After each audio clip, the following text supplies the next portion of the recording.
Curling Alberta's 50-50 supports grassroots curling with a jackpot of at least $100,000. I know! Brace yourself. Join us aged 18 plus in nurturing these future curling stars. Support grassroots curling with Curling Alberta. So you're a pizza person, but you're married to a wing person, and your kids are salad people? You can't pick your fam, but with over 50 menu items to choose from, you can make them all happy. Order today and enjoy Boston Pizza at home.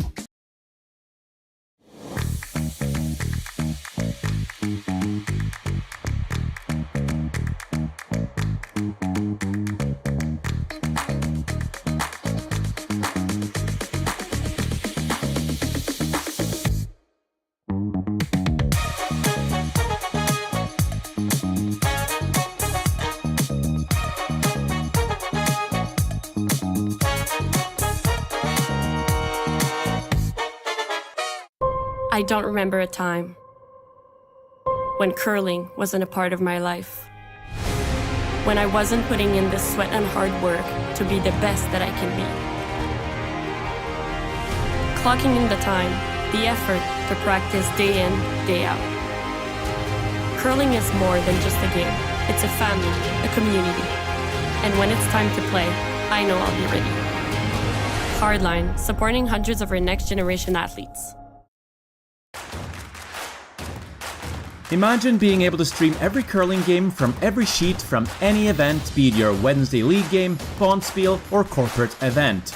Curling Stadium offers an all-inclusive streaming solution featuring high-quality cameras, ease of use, great reliability, and minimal installation. Offering your sponsors customizable ad space on your streamed curling games and being able to sell video packages to your corporate events for increased revenue. With Curling Stadium, you can stream to any device, be it your mobile phone, tablet, or computer. Push the feed to your desired platform, be it Facebook, YouTube, or any other social media. Curling Stadium is simply the way forward. Where it's commonplace in other sports to televise every game, we want to do the same. Curling is a global sport, and it's time it gets the coverage it needs. Make your curling club the next Curling Stadium.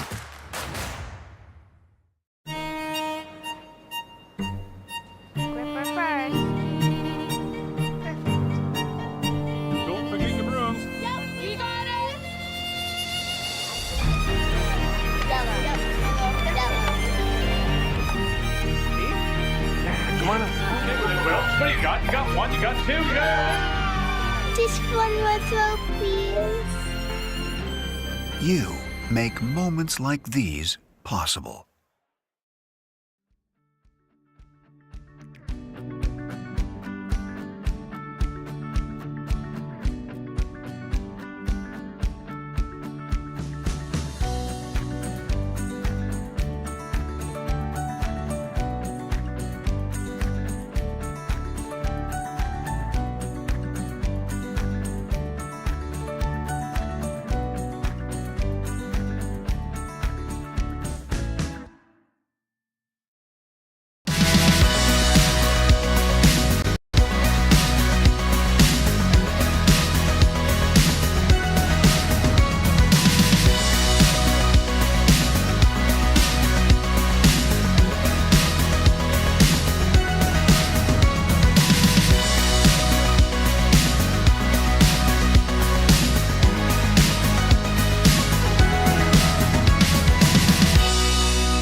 Hey Ben, what's the Aztec Safety online e-learning website again? Yeah, that would be aztecsafety.com. Fire extinguisher and firefighting, we'll send that one to Paul. Ah, now here's a course I should probably take. Conflict resolution. Power line safety. Yeah, I thought it might help me with my line calls. Did you know this Aztec website has over 100 safety courses? Jeez. Aztec Safety online course. Ground disturbance. Could have used that a few seconds ago.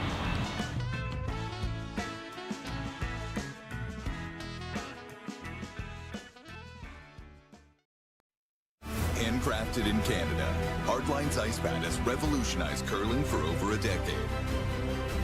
Engineered with top-tier precision and durability, it is backed by an unmatched 10-year warranty.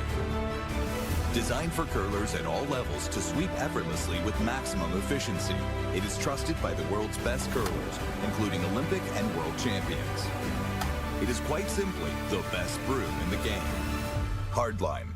Join the revolution. Curling Alberta's 50-50 supports grassroots curling with a jackpot of at least $100,000. I know! Brace yourself. Join us aged 18 plus in nurturing these future curling stars. Support grassroots curling with Curling Alberta.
Curling Alberta's 50-50 supports grassroots curling with a jackpot of at least $100,000. I know! Brace yourself. Join us aged 18 plus in nurturing these future curling stars. Support grassroots curling with Curling Alberta. So you're a pizza person, but you're married to a wing person, and your kids are salad people? You can't pick your fam, but with over 50 menu items to choose from, you can make them all happy. Order today and enjoy Boston pizza at home.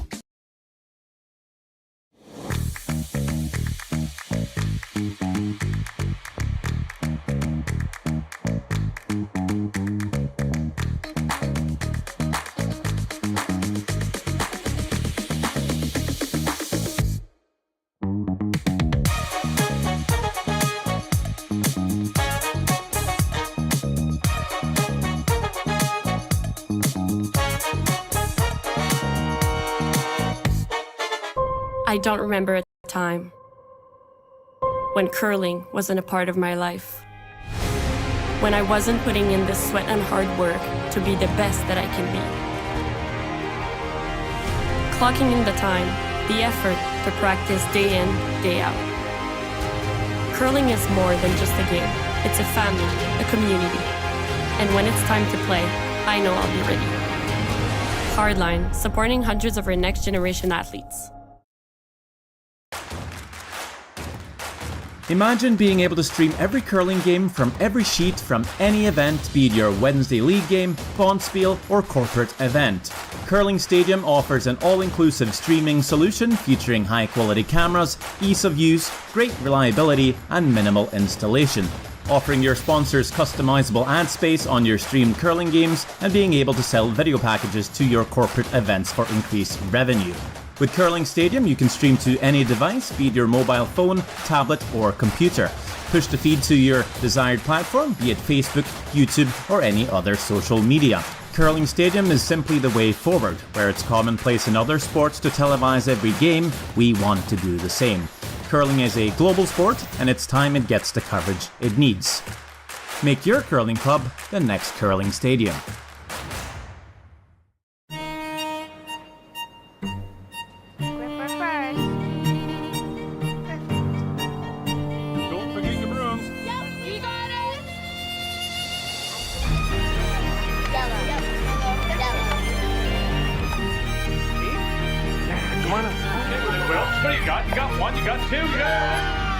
Just one more throw, please. You make moments like these possible.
Hey Ben, what's the Aztec Safety online e-learning website again? Yeah, that would be aztecsafety.com. Fire extinguisher and firefighting, we'll send that one to Paul. Now here's a course I should probably take. Conflict resolution. Power line safety. Yeah, I thought it might help me with my line calls. Did you know this Aztec website has over 100 safety courses? Jeez. Aztec Safety online course. Ground disturbance. Could have used that a few seconds ago.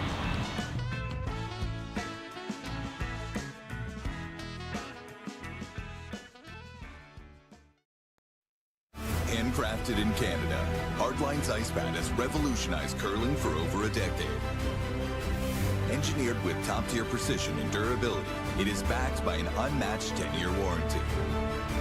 Designed for curlers at all levels to sweep effortlessly with maximum efficiency, it is trusted by the world's best curlers, including Olympic and world champions.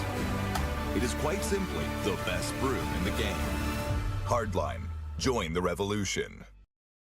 Curling Alberta's 50-50 supports grassroots curling with a jackpot of at least $100,000. I know! Brace yourself.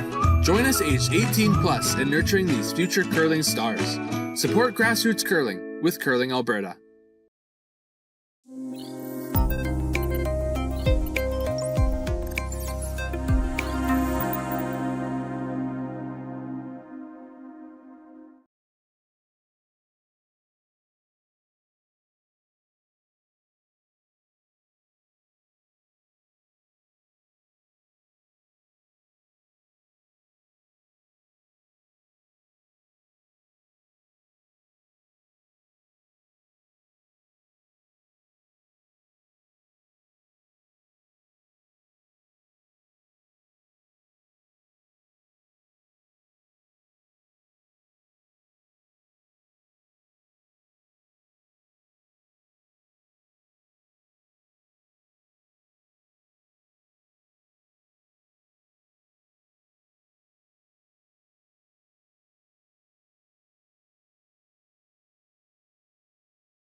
Congratulations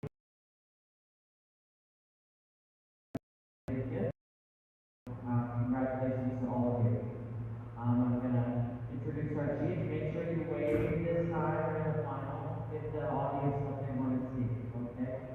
From the Sawiak Community Sport,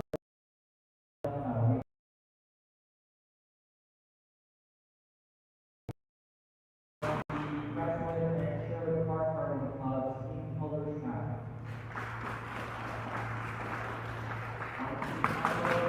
Final, we have from the Red Deer and Beaumont Hardline Club, Team Promotional. And finally, from the Northville and Sherwood Hardline Clubs, Team Ginter. On behalf of all of us from Alberta, it's been a pleasure organizing this event for you all. And from Jen and Sherry, their team of umpires, we all wish you the best of luck with curling and let the game begin.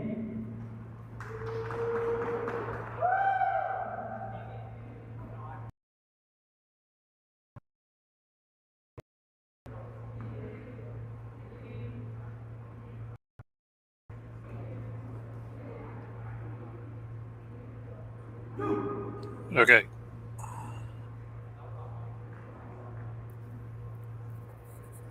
Welcome everyone to the 2025 Optimist U18 Provincial Championship. We have, in our final match, we have Team Hlushak versus Team Hennig. I'm Jason Ginter, joined by Lucas Sawiak, and here we are commentating for you live this afternoon. I'm going to go through the rosters for each of the teams, and then I'm going to pass it off to Lucas to give you some keys to the matchups, as Lucas is no stranger to this game. So we have from the Crestwood Curling Center and Sherwood Park Curling Clubs, we have Team Hlushak, Skip Peter Hlushak, third Jackson Hebert, second Varric Dupker, lead Parker Harris, alternate Nate Burton, and coach Reg Reinhardt. And then from the Salvo Sports Center in Edmonton, Alberta, we have Skip Austin Hennig, third Preston Russell, second Matthew Reiniger, lead Hugo Chow, and coach Chris Power. So Lucas, what do you think we're looking to see? What are the keys to the victory here for both of these teams? Well, obviously, Team Hlushak coming in maybe a little bit more confident than Team Hennig, as they've been in this situation before. They were the 2024 Optimist U18 Provincial champions, and their entire roster went to nationals, representing Alberta 1 and Alberta 2. Team Hennig trying to play the underdog here, trying to catch Team Hlushak maybe on a little bit of an off game, and trying to play their hearts out and see if they could earn that Purple Heart and become Alberta number 1. Yes, obviously it's a super important game for both of these teams. They will be both going to the Nationals in Saskatoon in February. However, this is a chance to cement your place in history as a U18 provincial champion, to earn that Alberta 2 or Alberta number 1, wear the blue jackets at the Nationals, earn your crest, and have that banner at the end of the year. So a lot on the line here. And I think just this morning, being able to play that semifinal matchup, Team Hennig came out firing. They had a fairly defensive strategy, but they executed super well, especially Skip Austin Hennig had a couple of game-saving shots to propel them from the semis into the final. So a bit of an advantage being able to curl already today for Team Hennig, but like you said, they will be the underdogs going into this match, as Team Hlushak has dominated U18 play this season.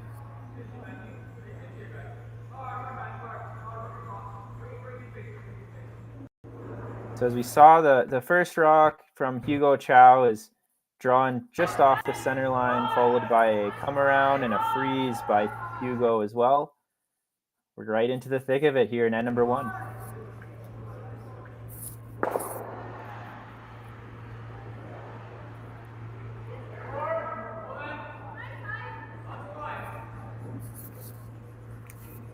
So these two teams would have played each other twice before, once in round robin play and once in the 1 versus 2 page playoff game.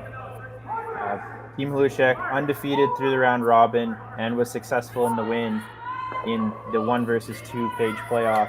They've beaten Hennig twice now. As they said in Miracle on Ice, sometimes you might have a chance to beat them 1 out of 10. Here it is, Team Hennig hoping this is the one.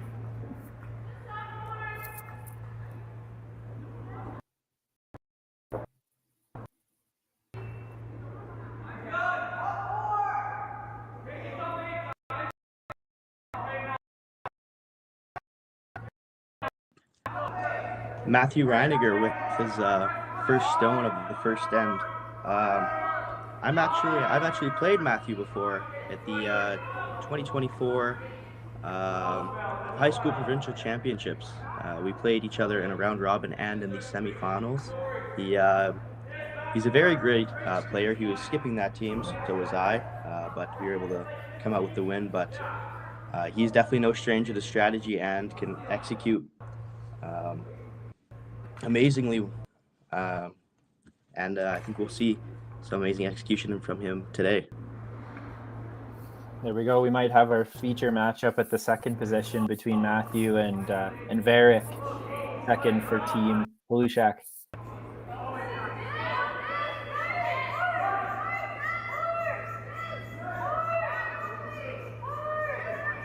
Varick is throwing the intern draw. Looks like it's just coming a bit deep. Chaps off the yellow and rolls to the middle of the 12-foot. First break for Team Hennig. So we talked about this a bit this morning with featuring Team Hennig versus Team Duncan. Team Hennig, they've been curling together all year, at least the three of them, on a U20 team with Kieran Shannon, with Team Shannon. And the three of them, they've been lead, second, and third throughout most of the year. They've been able to move up one position, or I guess change one position to second, third, and skip. And looks like they've really grown into these roles, obviously getting to the U18 provincial final. And then we have Team Hlushak, who have been playing mainly in U20 events throughout the season, scattering in a few men's events and one U18 event. It's nice. Both of these teams have not only been playing in the U18 category, but playing up a little bit. And maybe that might be the reason why they're here in the finals today. Great come around again by Matthew Reiniger. It's putting the pressure on Team Hlushak early. Oh, definitely. Now, Varric Depker has to make this double peel, or else Team Hennig can potentially sink another one under, or just continue guarding for the rest of the end. Just coming up a little bit wide, they're missing the crucial guard that was guarding both of them, which gives Team Hennig an opportunity to Christmas tree one around top 12, or even sink a high guard, or even just freeze on the one that Matthew just threw. Now, listening to a post-game interview featuring Peter Hlushak and Jackson Hebert after the round robin was over, we had our social media man, Raymond Vanstone, conduct some interviews, and it was very much to the tune of jobs not finished for Team Hlushak. They were happy with their 7-0 record. That was their main objective through the round robin. And into that 1-2 game. Now that they won the 1-2 game, they know they're going to nationals, but that's not what they were there for. They're here to win this provincial championship, and so there is a lot on the line for them.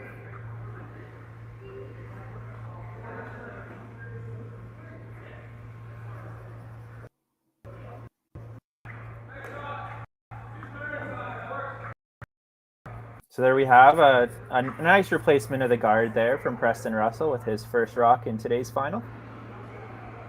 You see Jackson Hebert. He has to throw the double peel.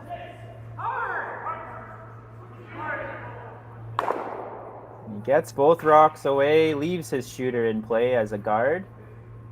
See if Team Hennig can just simply replace that second guard.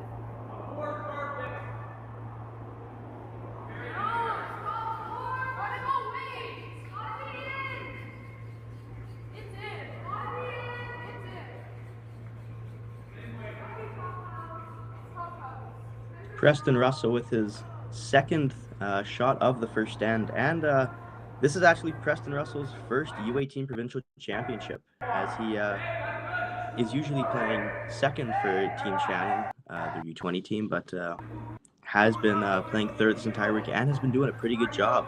Definitely good enough to at least become Alberta 2 representation. And as this one comes a little bit light, but works very nicely as it successfully guards the yellows in the house and potentially gives Jackson Hebert a tricky-ish double peel.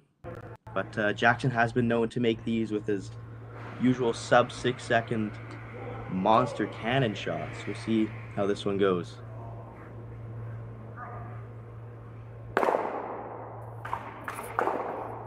All right, so you threw it hard enough to make the bank shot, but unfortunately that doesn't count in curling. Just jams that rock right on the other one, leaves that yellow center guard in play. Still advantage Team Hennig here in end number 1.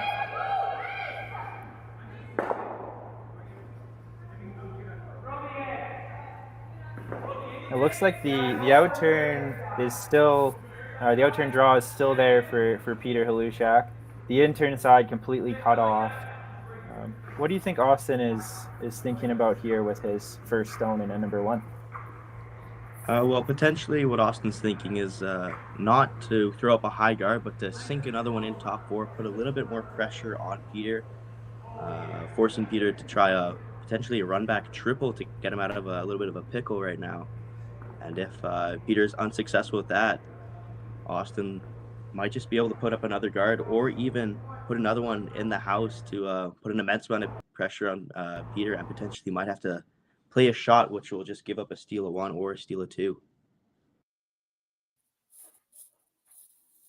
Yes, I guess their strategy this morning, Team Hennig, was very defensive with an obvious change in tactics now for the first end. Going at it early. Maybe they tried the defensive strategy in game 1 and game 2 and it didn't work out too well. Seems like Team Hlushak has been, they were okay starting early, but they saw a point in the end where they needed to bail. And they've tried to bail for the rest of the end here, just haven't done so successfully.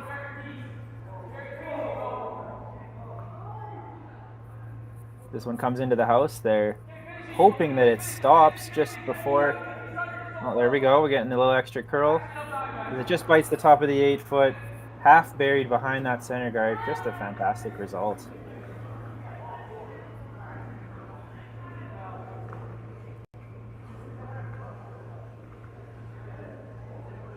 Team Hennig might also be going into this game maybe a little bit more aggressive than last time, as they previously played Team Hlushak in the round robin. And they had them hooped for the first 3 ends, potentially with a more aggressive strategy. And they might be trying to replicate those initial 3 ends for this entire game. So we'll see how this game pans out with potentially this new strategy. I like that. There's a bit of familiarity now between these two teams, having played each other twice already this week. They know one another. They know their strengths. They know their weaknesses. This one, just ticks the center guard. Leaves Team Hennig lying 2 in the house, buried behind a top 8 stone, and an opportunity to just plug that up. We see the first coach interaction now. As teams in the U18 division, they are given 1 interaction per end at the U18 level. In this interaction, essentially, they're able to speak with their coach that's seated just on the backboards there. The coach can have any input up to 60 seconds per interaction. However, their time clock that still runs. So, they can't just, use the interaction every end and think that they'll stop the clock. Teams are given 34 minutes of thinking time instead of the initial 30 minutes of thinking time.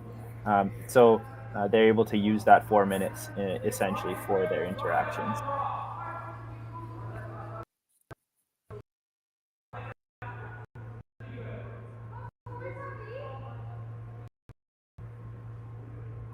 So here we are. We have Austin Hennig, his last rock here in end number 1. Just looking to replace that center guard to force Team Hlushak into a draw to the button.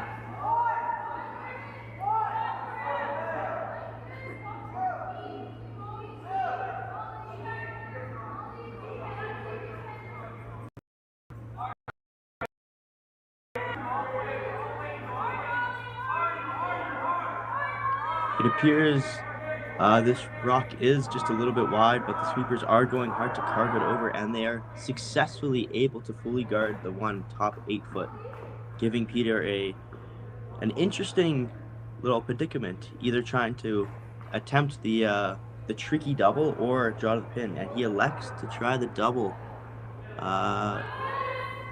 Most likely, if successful, will only get his single point, but that would be an excellent result considering how this end has been playing out.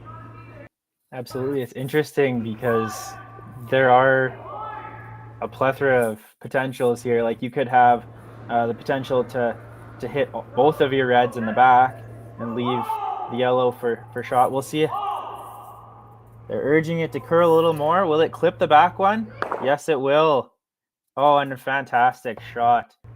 For one there in end number 1, Peter Hlushak makes the double takeout, takes the lead going into end number 2. What a start. We'll catch you when we come back from commercial.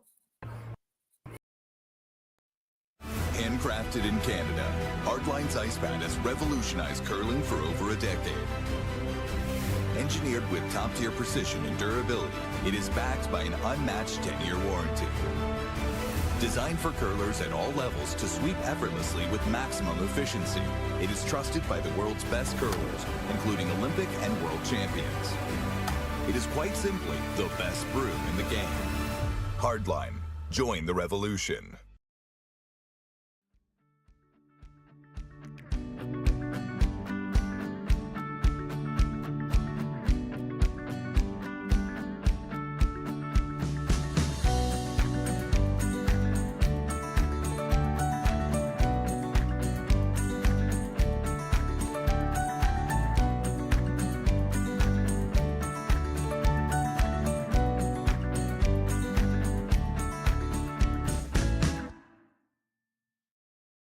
Curling Alberta's 50/50 supports grassroots curling with a jackpot of at least $100,000. I know! Brace yourself. Join us aged 18 plus in nurturing these future curling stars. Support grassroots curling with Curling Alberta. Welcome back to the 2025 U18 Optimist International Provincial Championship here in the Leduc Curling Club. We have Team Hennig with Last Rock now throwing the yellow stones after they have successfully forced Team Hlushak to 1 point in end number 1. Quite an interesting start to the game. We had not the sharpest of beginnings there for Team Hlushak. An undercurl on a guard from Team Hennig and a fantastic double takeout as we finished end number 1. So we look back, here's a nice replay of Peter's last one. Just urging it to curl, just clips that one enough and leaves that red rock sitting in the back of the 8 foot to score their single.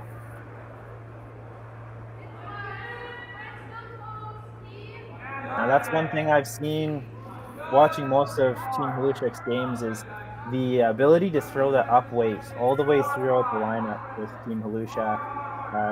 If they are ever in trouble, usually they find a way out of it using the hit game. And Peter obviously making no mistake there with his last one.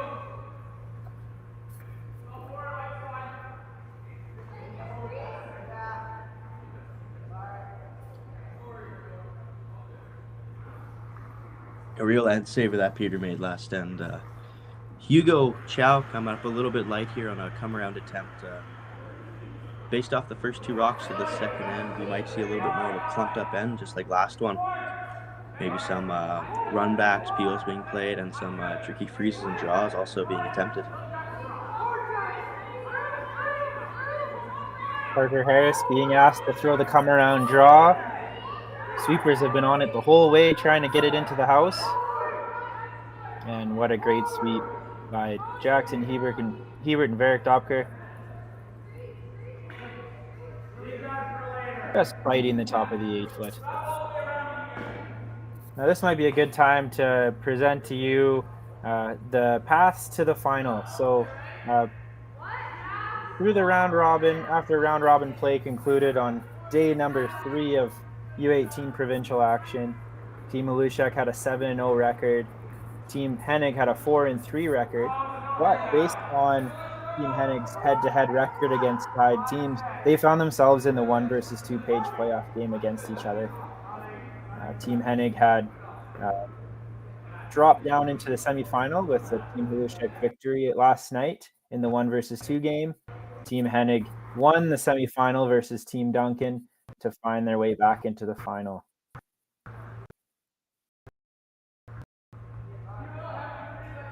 And here we are at number 2.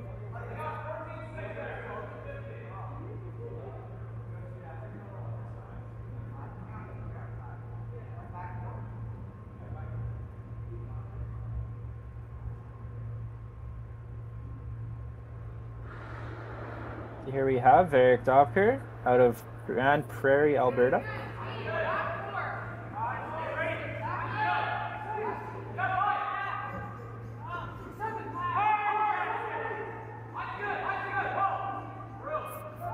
Being asked to throw the come around draw. So you've noticed here that we had 2 different sweepers. One started on the inside, one ended up on the inside. Why might they switch halfway through the shot, Lucas? Well, initially the inside sweeper they always take precedent, but for that last one, it was looking a little bit wide there. So Jackson jumped on it, tried to make it curl just a little bit more, but it also had to go for weight a little bit. I'm not sure if that change was a great idea. Although that red is in a good spot, yellow is still shot in the back 4-foot, which could potentially be a counter for Team Hennig at the end of this end.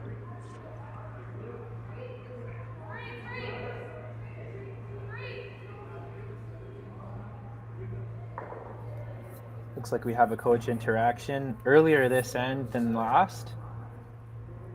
Coach Chris Power out talking to Austin Hennig, saying, hey, this is a chance to bail. We're in a bit of trouble early. Let's see if we can rearrange some of the stuff in front of the house to make it a little more advantageous for ourselves. Looks like he's trying to hit the yellow on into the other red that's positioned on the center line. We saw Matthew Renninger make a couple of great shots in the first end. He's being asked to throw a run back here. And Preston Russell on it early. This one's curling, this one's hitting the red guard. And off goes the center guard.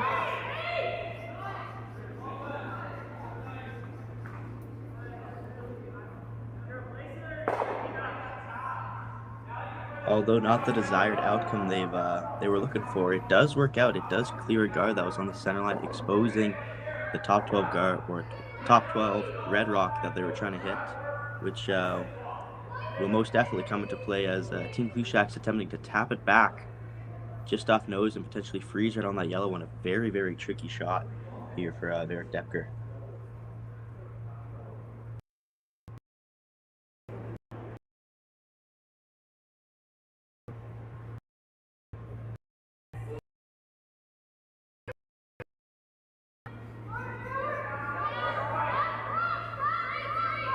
Reapers on this one early.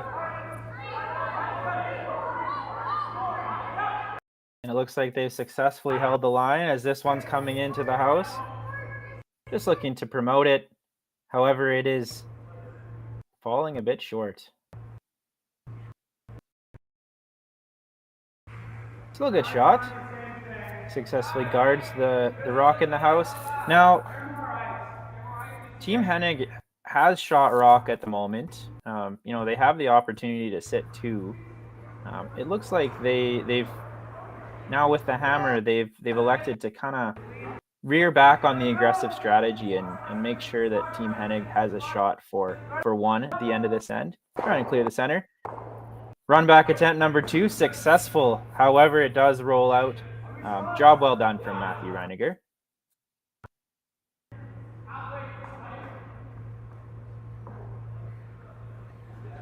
Although it pushed the red one shot in the top 4-foot, it is fully exposed and definitely hittable for Team Austin Hennig, and can potentially hit and roll over underneath the corner guard that they've created for come shot 2.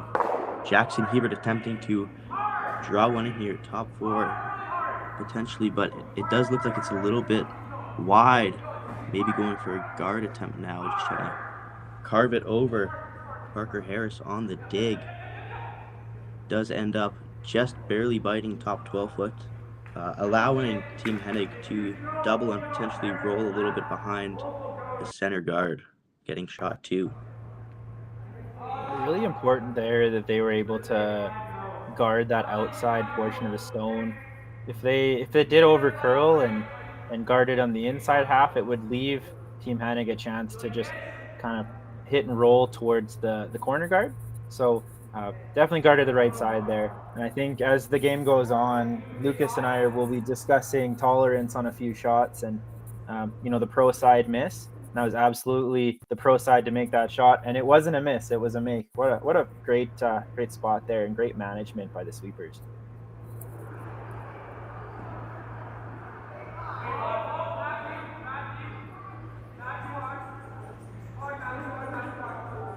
As the double attempt is attempted and just jammed just onto shot rock there. Leaves yellow sitting 1, fully buried, and still a pretty good result with yellow in front of red. However, it leaves that red still sitting in the house.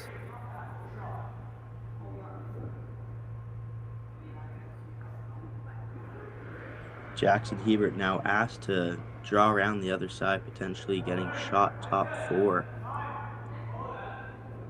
A very tricky shot, as not a lot of teams have been out this far, and especially on this path. Does appear to be a little bit heavy. Sweeper's not touching it at all. Parker stopped walking with it.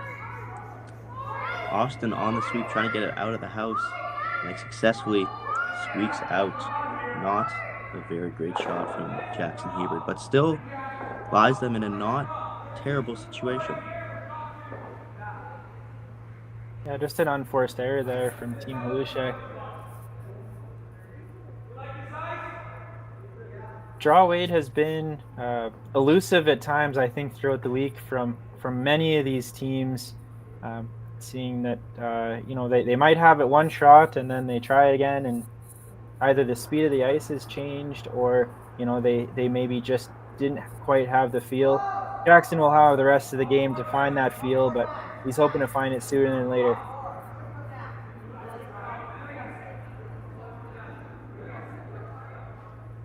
Preston Russell just being asked to draw at the top of the 4-foot. Sweepers don't like it there right off. And, sometimes the best sweep is no sweep, as it ends up right in the top of the button, slides about maybe a foot too deep, and leaves a potential freeze attempt now from Peter Hlushak.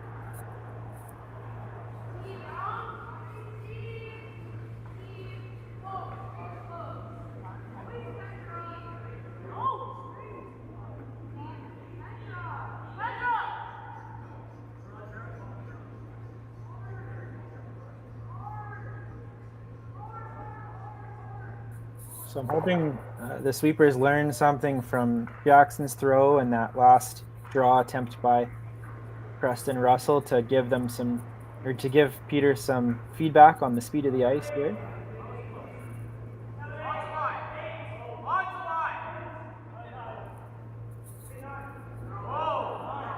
Jackson saying lots of line. And you have Varick curling to sweep, or sweeping to curl. It looks like it's just sliding a bit deep, chaps off that yellow, and rolls to the back of the 8-foot. Team Hlushak not too happy with that result.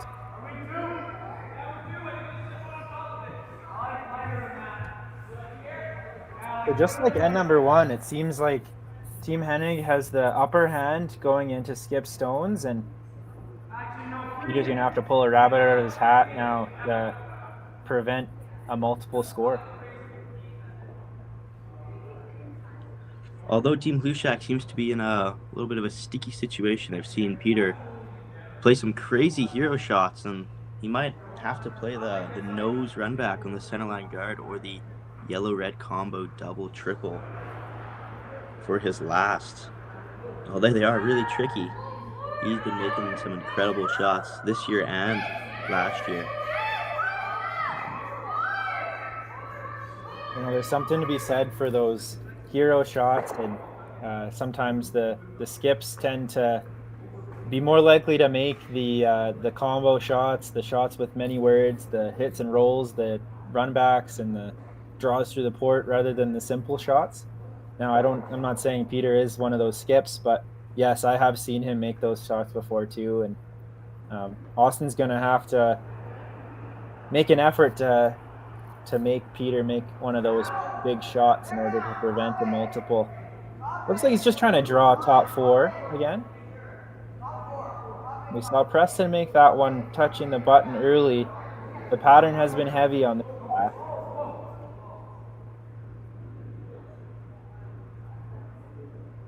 This one slides and slides. Sweeper's right off, and it looks like it just nudged that rock on the top of the button, and it is about half buried behind the center guard. Looks like Peter's first instinct is to throw a bomb, try to clear some of these yellow rocks out of the way.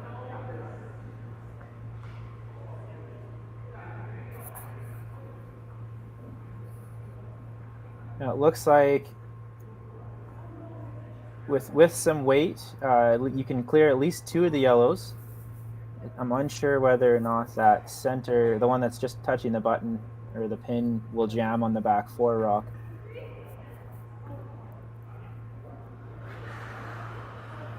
Here we go, Peter Hlushak. Jackson hoping it curls. He's got a piece of one, gets two, and it just jams on the rock in the back eight. And it's close.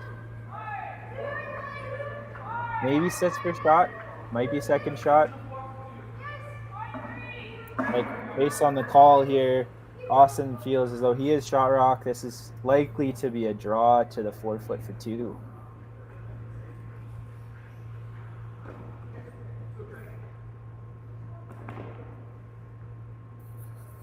So that 8 rock has been thrown twice now, and I think the combined time between the hog lines has been about 12 seconds.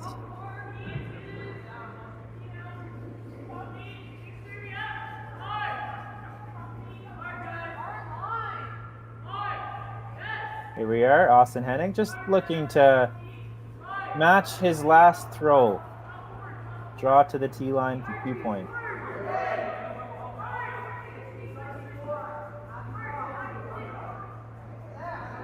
Reaper's on it early. Austin looking like he wants to get up and help sweep. Oh, he is. And there we are. They're sweeping it. It needs a piece of the 4 foot, and they've made it. Great sweep from Team Hennig. And Austin Hennig and his team have scored 2 points here in the second end to take the lead after 2. Team Hlushak will have the hammer when we come back.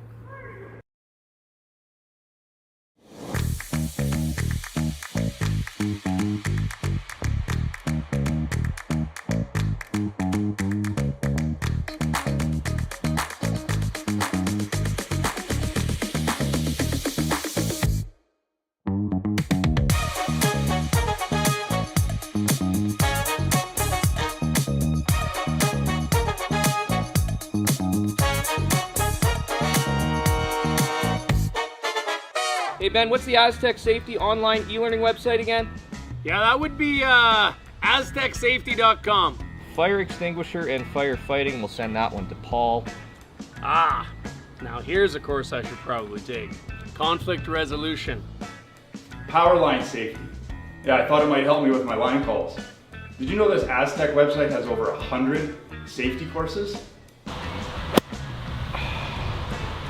Jeez.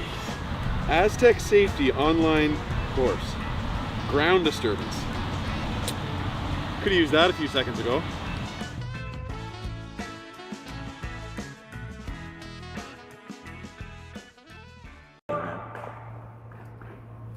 Welcome back to the 2025 U18 Optimist Alberta Provincial Championship. We had Team Hennig scoring 2 in the second end to take the lead. They're throwing the yellow stones, throwing first, and Team Hlushak has the hammer and the red stones here in end number 3. Now Lucas has been doing some stats on his own, and there's been a key matchup so far after 2 ends of play. After 2 ends of play, Team Hlushak curling 50% and Team Hennig curling a whopping 78.75%, with key matchups coming in the third, with Preston Russell curling a whopping 90%, with Peter Jackson Hubert's 45%. Potentially the only reason that the score isn't there isn't a bigger margin on the scoreboard is because 2 of Peter's hero shots is both final shots in the first and the second end, clearing 2 yellow stones. Great shot making from him, but he's still curling 60%. His first shots of the first and second end have not been very great, but he sure makes it up for his last shots. Yes, and I think if I'm Team Hennig, I'm not changing a whole lot after the first 2 ends of play. They've been drawing exceptionally well. At least, they're making their draws count when Team Hlushak has maybe come a little bit deep. Those shots after those misses have been made and forced Team Hlushak into some big weight takeouts. I think if I'm Coach Chris Power, I'm pretty impressed with the first 2 ends here in the final. There may be pressure, but it hasn't seemed to affect them so far. Just giving a little update on the other final game. In the U18 girls side, we have Team Alina Yurko versus Team Abby DeSormo. Abby DeSormo started with the hammer, blanked end number 1, and then was forced to 1 in end number 2. So DeSormo up 1-0 after 2. Team Yurko has the hammer in that one. Kind of like we saw this morning with Team Hennig, once they got the lead, the rocks were thrown into the house, urging the other team to hit them and maybe looking for a rollout and a potential to peel that corner guard later in the end. Peter must have watched that game, and so he's ignoring those 2 and electing to draw right around the corner guard instead.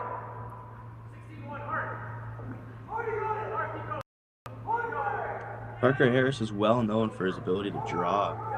As last season when I was playing with him, he would have been 80s almost every single game, and most of his shots with draws and guards. He's just an exceptional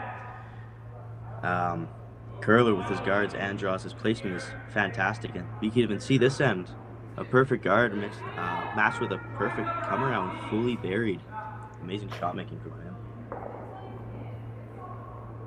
Yes, and Parker being one of the youngest members on the team, or the youngest member on his team. I remember seeing Parker at the U15 Rock Fest last year. So he was U15 eligible and still, making his impact with the U18 division. Looking at those 2 rocks on the wing, you couldn't have walked them down any better.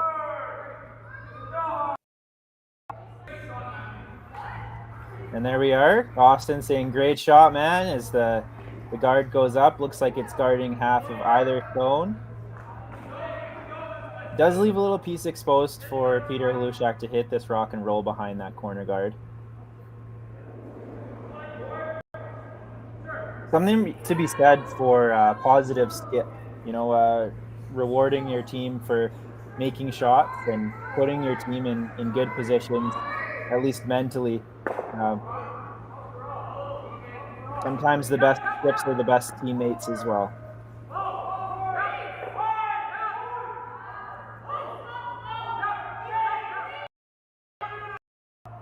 This one comes in. Jackson's being asked to curl it, and it's just sliding a little too far.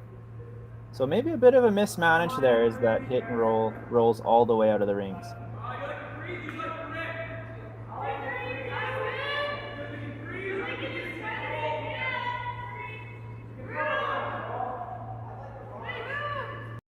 So it appears as though Austin is asking his team if he likes if they like the freeze or they like the peel. Seeing a little more opportunity with the peel and I think more so the run back. So Matthew being asked to throw 7-5 run back.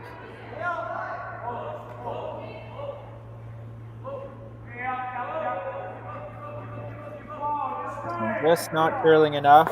Does get the peel, eliminates that corner guard, and leaves Team Hlushak sitting one in the house.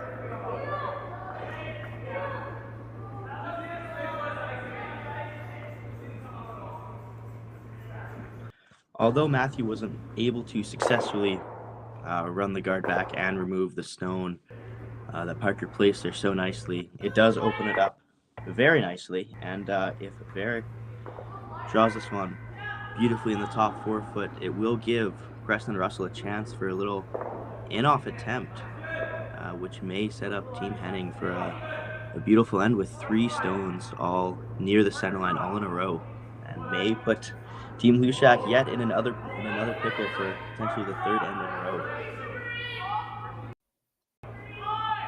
This one just doesn't seem to be catching the curl.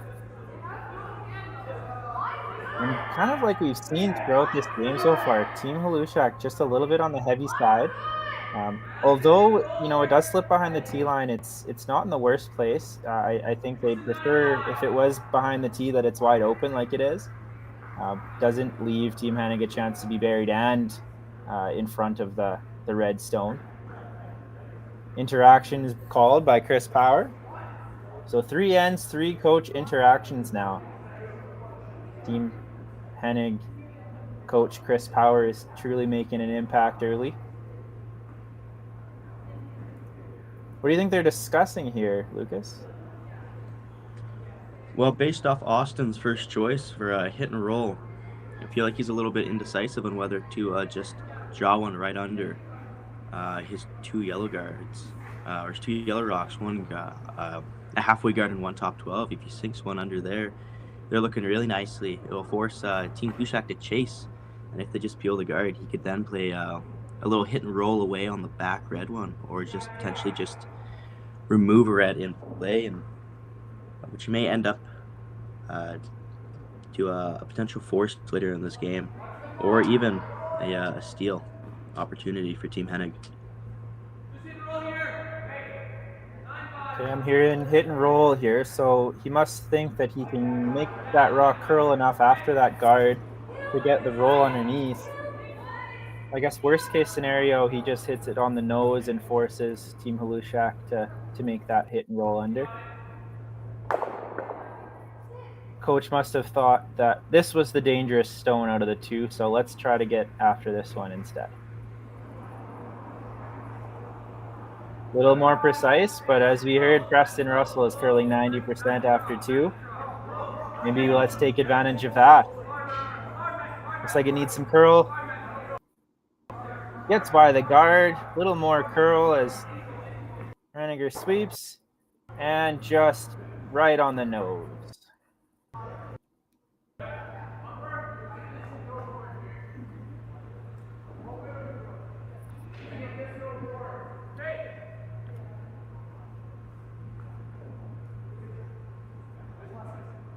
Jackson Hebert just looking to replace it. Nose is okay, little roll under is okay. Anywhere but roll out.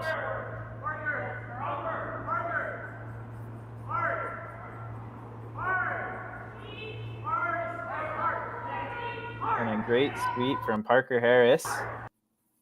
Makes contact with the yellow, rolls towards the wing. And it does just roll out of the ring. An unfortunate mistake there again from Jackson Hebert early in this game. Yeah, a very critical miss there, as it does give Team Hennig an opportunity to hit the red winger that Parker placed there and potentially get a nice roll into the center, which will set up, as mentioned earlier, a steal opportunity, or at the very least a force opportunity for Team Hennig. This one really needs to finish up to stay in the house. And another roll out of the rings. So letting Team Hlushak off the hook a little bit. Peter has the chance to just simply hit that rock that's half open on the intern side. He sees this as an opportunity to score 2 instead, so they're playing the draw round.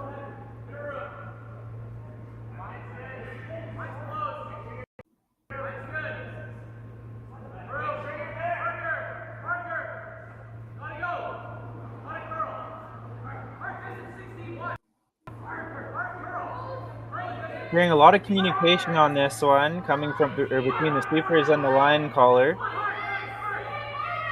They do get that for shot stone. Looks like it is edge on edge, maybe eighth of a rock buried behind that off center guard. Weight was good, just needed a little more curl.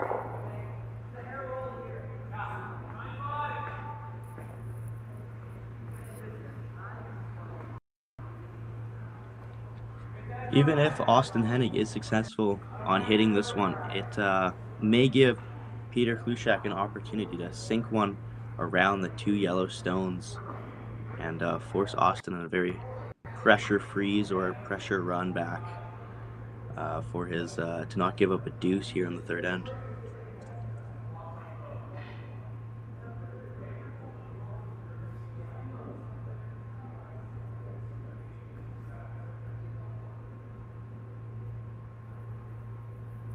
Here's Austin Hennig, his first rock in end number 3.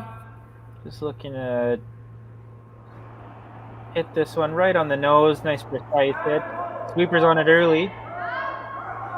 Maybe too early, as now they're asking sweepers to curl. Looks like he's got enough of the red. Will roll over to the wing, and that force is firmly on.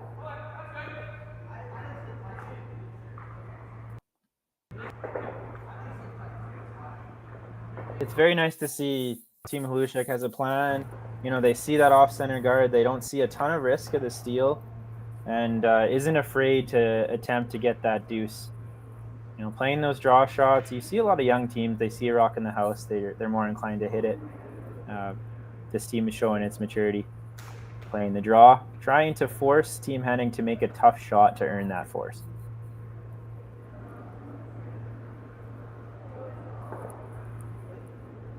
Where would be the optimal place for this shot?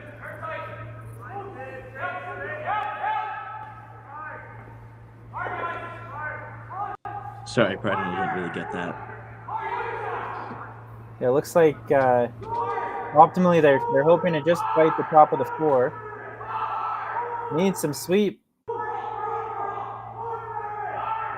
Oh, and what a sweep they had. Looks like it's almost half buried now behind that off-center guard. In for shot stone.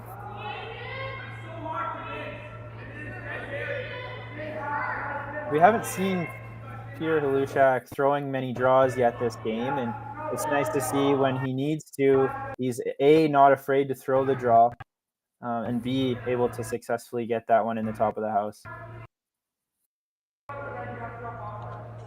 Austin Hennig here trying to pick out the redstone that Peter just threw. The same path that Peter threw his amazing double in the first end. And we've seen from multiple previous shots that it has been running a hair bit straight here. And with that ice, it does seem like he's throwing hack weight at it, potentially trying to stick around in the side 8-foot and try to give Peter a pressure draw for his single, for his last. Yeah, interesting. You could see half of the red stone, but you can also see more than half of the yellow stone. You know, I guess it's dealer's choice. He just threw this path. Like you said, it is pretty straight. He needs to get this one all the way to the other side of the center line. Sweeper urging it to curl. And just goes by. As there you have it, Peter Hlushak forcing Hennig into his first miss of the game. And it's going to show up onto the scoreboard. Open draw for 2 now for Peter Hlushak.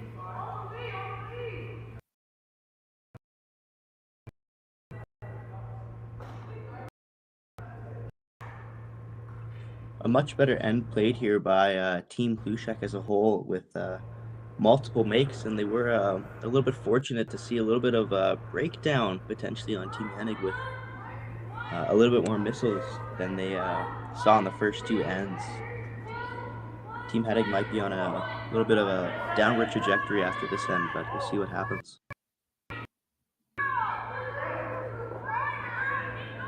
Looks like Team Hlushak just needs to get a piece of the 8-foot for 2.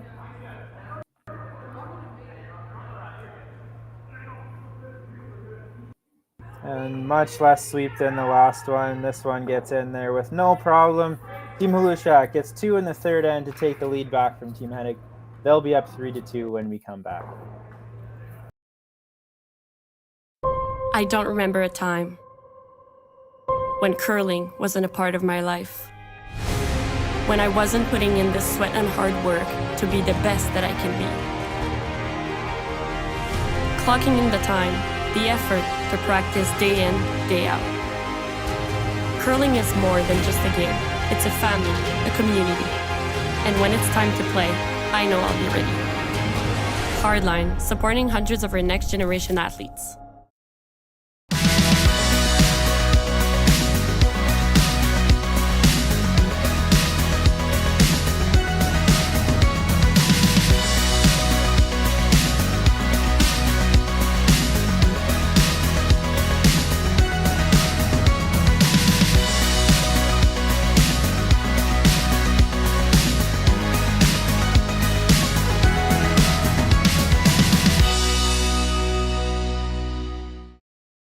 So you're a pizza person, but you're married to a wing person, and your kids are salad people? You can't pick your fam, but with over 50 menu items to choose from, you can make them all happy.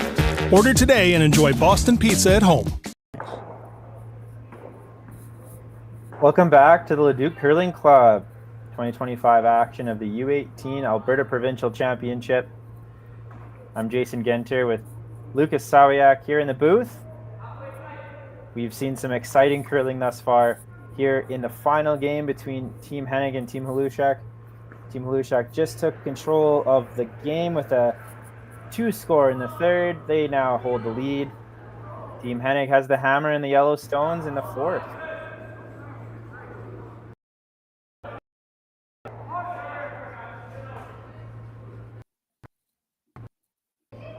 I have a bit of an update on the women's game. The U18 women's final.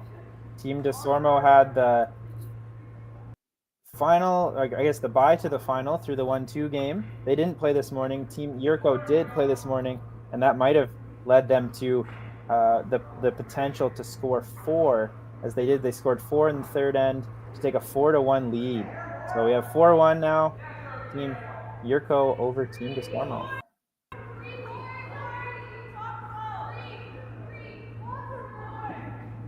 Unforced error there from Team Hlushak, hogging the first stone at the end. Now, you've been in this game before, Lucas. What are your thoughts going into a final in the U18 category? I guess Team Hlushak, they've been here before. They've been in a lot of final games before. Team Hennig, maybe not so much. Maybe just map out what these two teams are thinking going into this game. Well, as aforementioned, Team Hlushak might be feeling a little bit more relaxed, but also a little bit of nervousness and butterflies coursing through their veins, as this is a provincial final, and the winner will get the Purple Heart and represent, and will be represented as Alberta 1. So Hlushak may be feeling a little bit more relaxed, but based on the way this game has been going, they might be feel a little bit more stressed. Team Hennig on the other side, going into this game, I bet they're extremely nervous, but based off their execution and shot-making abilities, they might be feeling a little bit better. And currently in a scoreboard or a theoretical tie, I think they're in a very nice placement, better than I think they thought they would be in. But as they continue playing amazingly, I feel like the scoreboard will maintain similar values or similar differences throughout this entire game, and then we'll see a a little bit more aggression in the later 7 and 8 ends. Yes, it's nice to see after the first two matchups ending early with Hlushak taking the wins. It's nice to see this one staying tight, at least early in this game. A unfortunate mistake there is it just touched that rock, and the no tick zone has been used. And so no tick zone meaning if that rock is touching the center line, it cannot be ticked until the sixth rock at the end and ticked by the opposition. So if the opposition ticks that rock off the center line, then that rock is just simply put back where it was, and in this case, the yellow stone was removed from play. So we have a miss early from lead Parker Harris hogging that stone, and then another miss there from Hugo Chow.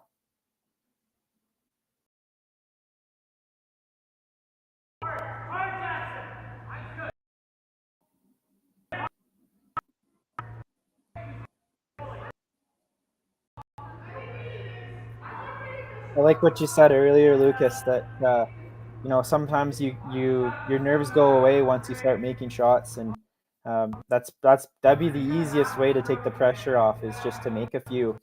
You settle in pretty quickly after you get that first make, and then you're not thinking as much about the what if you miss. It's just let's attack it and let's make that next shot. So I think that's what we've seen out of the majority of Team Hennig. Looks like Team Hlushak has made that draw around. Team Hennig making the coach interaction once more. Coach doesn't like what he sees on the center line. We're gonna take a run at this run back.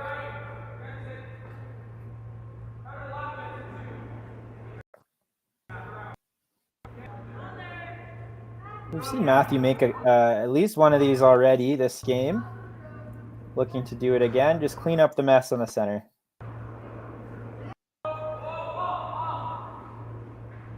I heard whoa, whoa, whoa, off early. The sweeper stayed on it and unfortunately just pushed that rock out. Look at the clean peel. Open up that center.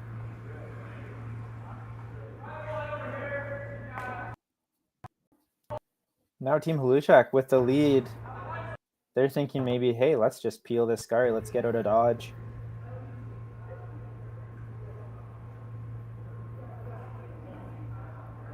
But I like what he's doing here. He's not trying to just peel the rock out. He's thought at least about the ability to hit and roll into the rings. Keep that force in play. This is when tolerance comes into the equation, though. It's okay to just rip it out and roll out. It's not okay to nose hit. So I'm hearing curl for a piece. He's got a piece. He's got a piece of his own as well. And just rolls. So it's just biting the top of the house. Mission accomplished.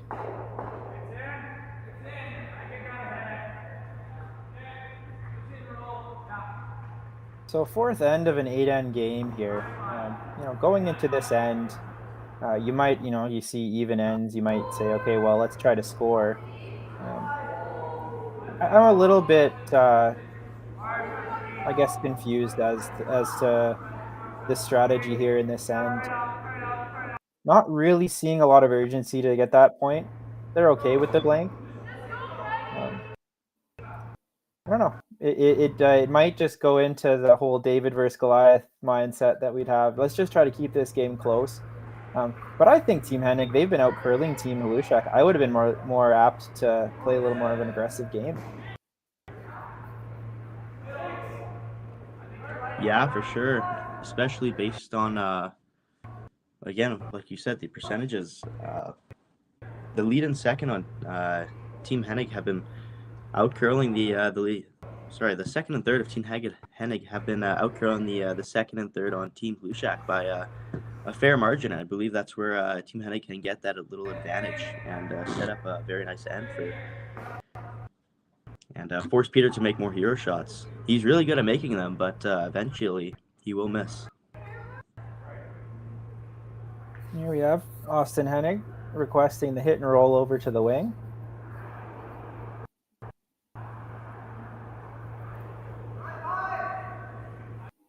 Now this would be interesting here. If he ever doesn't roll one way or another, if he just sits right there, it's going to leave a center guard. He just does that. We'll see if Team Hlushak elects to still peel.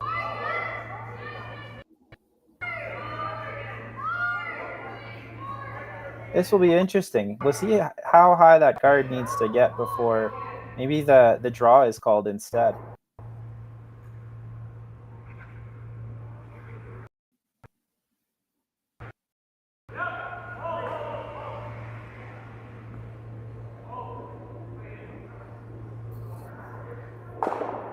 Like that rock is just removed. They're happy just with the blank, and it looks like that's where we're trending.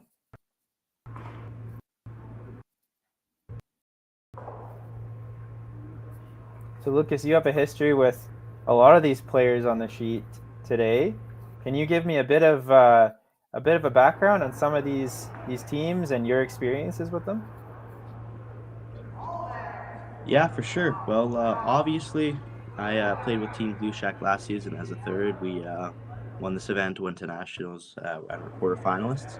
But the second and third, Varick and Jackson, they were skipped by Jackson actually, as he moves down to third this season. But last season, they lost in the finals in this event. Still went to nationals. Where Alberta 2 lost in the quarterfinalists, and we actually played them in the 5-6 game with us coming up on top. That was a little bit of a fun game with Parker Harris skipping that game. Had a little bit of fun in that last game. Also pulling Rhett Whitmire for that one as well. But going on the other side, as I mentioned earlier, I have played Matthew Reiniger in the high school provincial championships in the semifinal and round robin. Hugo Chow, I believe he played with Team Schoenhart last year. We also played against him. He's a pretty good lead. He loves talking. He brings meaningful insight to everything. He cheers everyone up. He's just an overall great guy. Preston Russell, he played mixed high school provincials last year. Lost the provincial final to Rhett Whitmire, but I've chatted to him a little bit. He's a really nice guy, really great guy to talk to. Just an overall amazing guy, a talented curler. And then Austin Hennig used to curl with Team Hlushak. He's one of the nicest guys I've ever met. He has never said anything bad. He's just an amazing guy with great aspirations for this game. I'm pretty sure he... which university is he at?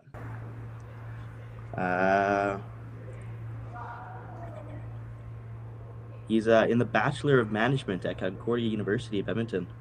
So a little bit of a lucky birthday for him, as he is a first year. But as I said before, he's just a great guy, great curler, and just nothing bad I could say about him. Yeah, and obviously all of these athletes here are super talented, doing what they do and taking the game as seriously as they do. They all work hard. They all have deserved to be in this final game. And Lucas, it's unfortunate that you're not in this game as well, being able to defend your title. But it's nice to see that we have a lot of young players in this event that might be eligible to play in this in the following years as well. We've had lots of success in U18 and U15 categories throughout this event.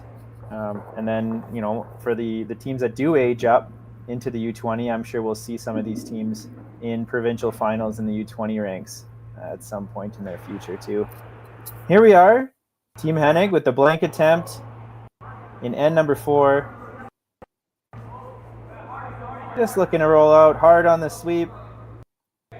And now just clean it blank and in the 4th.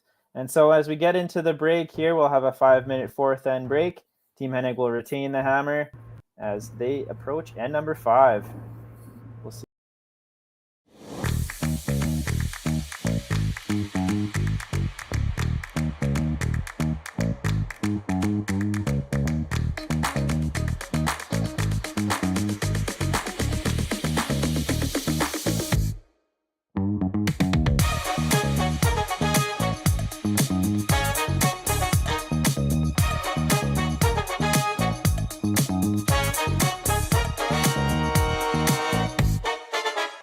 Hey Ben, what's the Aztec Safety online e-learning website again?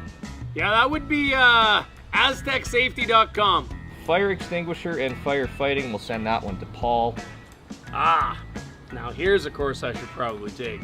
Conflict resolution. Power line safety. Yeah, I thought it might help me with my line calls. Did you know this Aztec website has over 100 safety courses? Jeez. Aztec Safety online course. Ground disturbance. Could have used that a few seconds ago.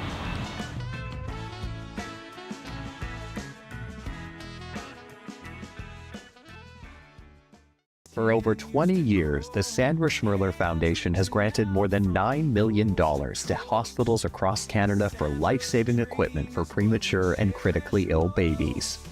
In the past 4 years alone, $4 million has been granted thanks to the curling community's incredible generosity. The need continues year-round, and with your help, we can ensure every baby has the chance to grow up and become a champion, just like Sandra.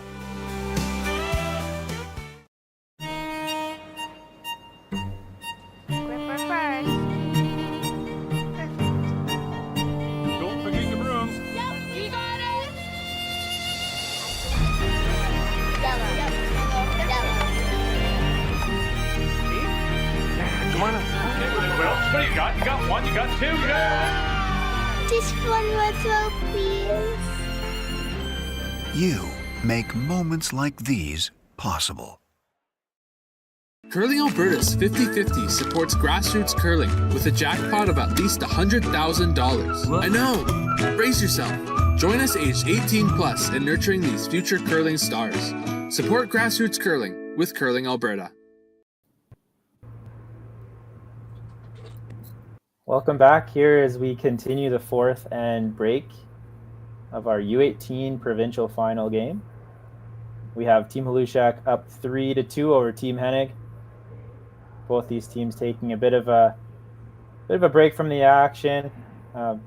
As we wait for them to continue, we have a bit of an update on the girls' game. Team Yurko up 4-2 on Team Desormo. Team Yurko has the hammer as they go into the break themselves. Now, there might be less pressure on these teams now that they both know that they'll be going to the Nationals in Saskatoon in February. But this is a final game, and there is a lot on the line here. You have the ability to put your name in the history books as the provincial champions. Now, you're a provincial champion here in this division. How much would that mean to you going into the rest of your curling career, saying that, hey, I won this event before? Well, obviously it's an amazing thing to accomplish, and another achievement I could add to my resume, which is always nice to have. You also get a little hardware you could be remembered for, and remember your memories that you've had at certain events, like the U18 Provincial Championships. And you also gain a little bit more recognition, which is very nice. Put your name a little bit more out there, which will allow you to get on potentially better teams and slowly move up the ranks and hopefully potentially go on a team that heads to the Grand Slam one day. So these little achievements early in your career, they go a long way. Absolutely, and it's nice that you mentioned the Grand Slams a bit. I think that's something that curling is getting to a place now where social media and exposure of some of the players is expanding, and we're trying to make sure that our players and personalities are a little more well known, and that fame and hopefully fortune that goes along with it. We got a long way to go, but it's nice to see this year that at the U18 Provincial Championships, we've been able to conduct some post-game interviews with some of the teams. We've had a little media day where we had some pictures and social media content that I think that you'll be able to enjoy throughout the rest of the year, with the help of our assistant championship coordinator, Justice Jakes, and social media manager, Raymond Vanstone with Curling Alberta. it's a nice little touch we've been able to add to the youth events this year. So I wanted to thank Justice. Ever since he came into the fold, this event has gone from good to great, and Raymond Vanson as well. Everything he touches seems to turn to gold. So pretty impressive having the two of them on board with the championships this year to help our championship coordinator Michael Latterroot, as he's been a staple at all of our provincial events and done a fantastic job again this year.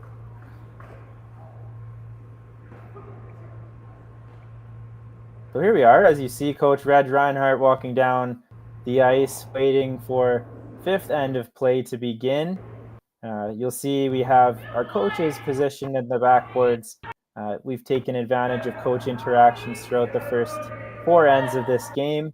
Team Hennig using them a little more than Team Hlushak, but nevertheless, the coaches have been a big impact in the sport, and we're happy to see some of these coaches staying in the game, even though maybe some of their kids have been removed from the U18 category for some years. We have 2 coaches here, Chris Power and Reg Reinhardt, that have been staples to the coaching community in curling for quite some time and have led many teams to success. So we commend them both for their efforts improving and developing these young curlers. So here we are, Team Hennig with the hammer in the fifth end. Team Hlushak throws up the center guard. We're due for a lot of action here.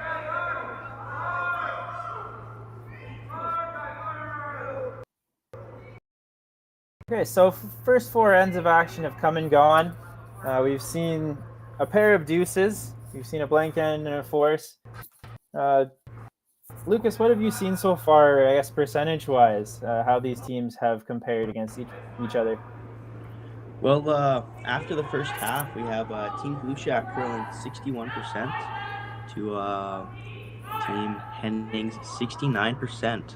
So Team Henning definitely curling a little bit better than Team Hlushak, and we've definitely seen that in the first 2 ends, as Peter Hlushak has had to make 2 very nice fair shots.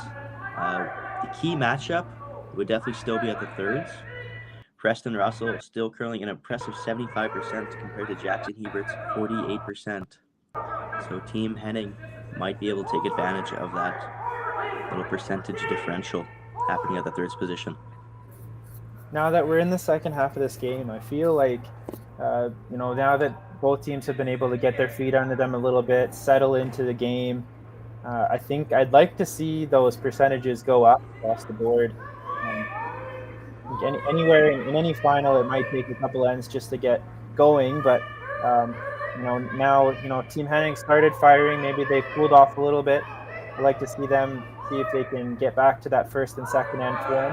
And Team Hlushak seems to be trending upwards now, especially with that last draw, that deuce, that skips deuce that was generated by Team Hlushak in the third. And we got some aggression now. We got the freeze call here from Team Hennig. Looks like we're going right around it now, just around. Nice result, as it is about a quarter buried now behind that center guard.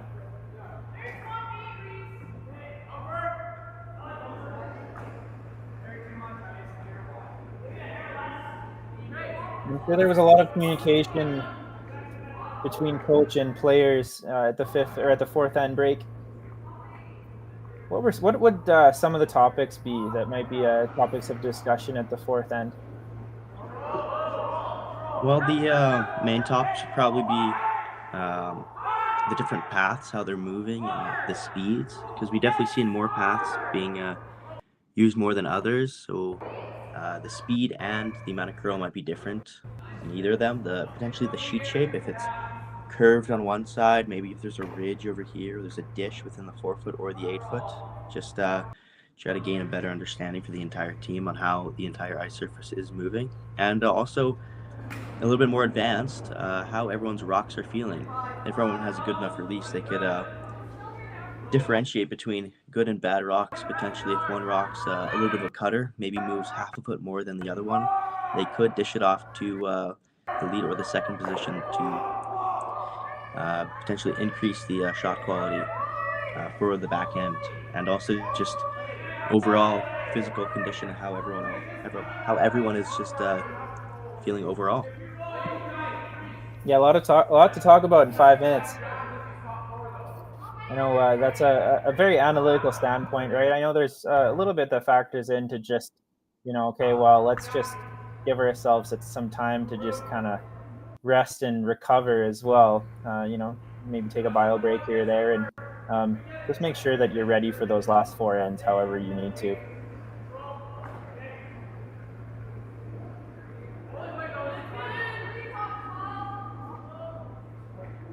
Peter asking Barrick to just make the hit and roll. Hit and roll, it's a simple shot, you'd think. It's executed by the top teams in the world, like 50% of the time. So pretty important shot if we can ever get this. Even if we just overroll it, that's totally okay. We're changing that spot of the ice as long as we stay in the house. Unfortunately, we've just rolled out, left it open for Team Hennig to just play this double clear. I think if I'm Team Hennig, I'm not just trying the double clear here. I would like to hit and roll over to the wing if possible. Make the double, maybe get a little bonus.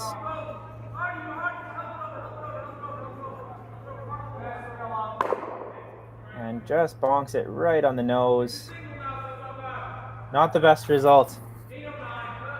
However, Team Hennig has seen the path for the run back if they have to play it later in the end.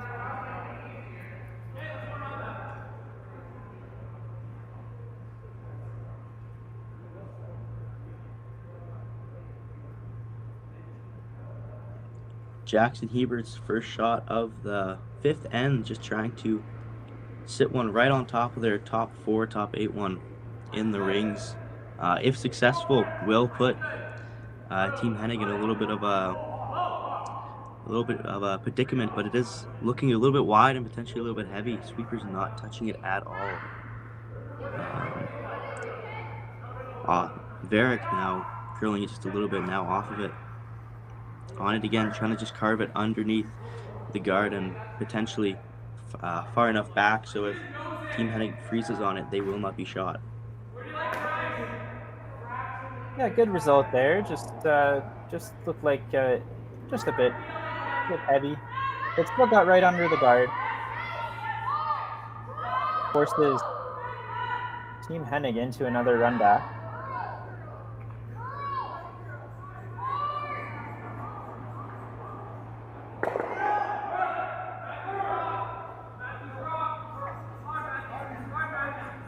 Needs a bit of curl, and it does, and it just wicks that rock over, removing it from play. Great shot from Preston Russell.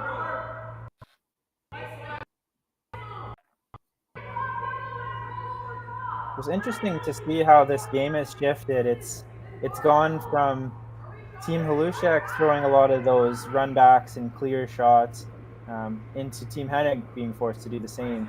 So obviously a little bit of momentum change after that 2-score in the 3rd end. It seemed just like Team Hennig was on cruise control for a while. All they had to do was peel that rock out of the rings to get that force that they so desperately needed. Unfortunately, it didn't happen, and now it just seems like Team Hlushak has got a little bit of wind behind their sails.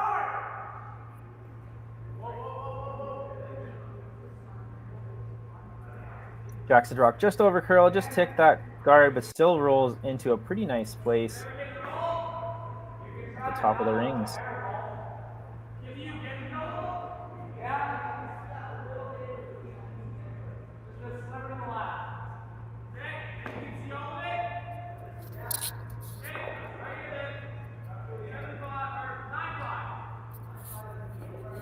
Austin asking Preston to try to hit as much as he can see. It looks like there's a potential for a double.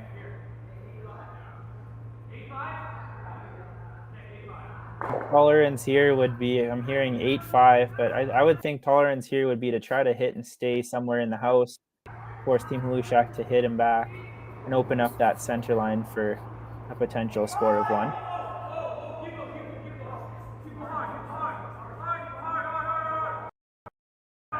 I need some curl.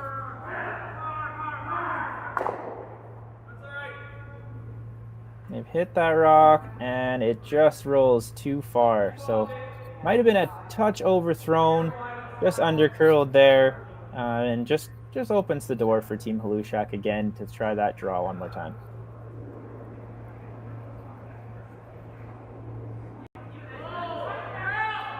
I think at some point in this end, Team Hennig would love to be able to play this draw to generate the deuce, but they're running out of stones to do so.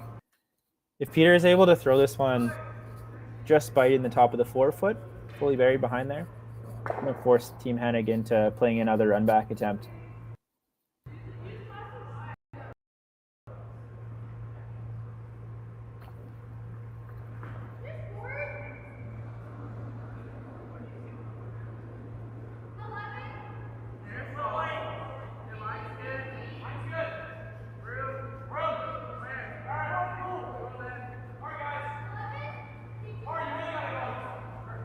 Now we have Jackson Hebert helping the sweep, coming up to help. Sweepers think it's white. They need this one to touch the ring. And it just comes up short. This whole end seemingly in Team Hlushak's favor. That rock just falling short. It gives Austin Hennig a chance to make this draw around the center, potentially getting a skips deuce. And this has been Austin's bread and butter throughout the day. His semifinal game, he lived by the draw. He made them all. And so I think we'll look to see this one be fairly close once again.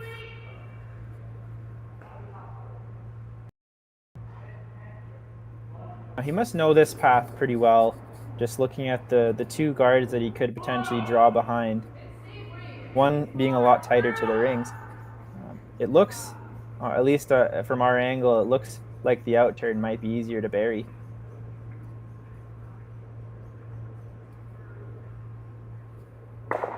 He's electing for the in-turn.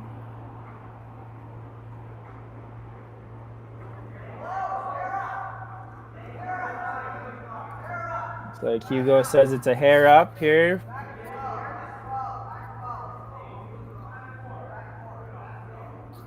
Now plan B here, if it is up, they would much rather just sit right on the back of, or right on the top of the back 8 stone than sitting right behind the tee line. And this one, it does stop in time, so still a pretty good result there. Unfortunately, it does open the door again for Team Hlushak to make that same draw.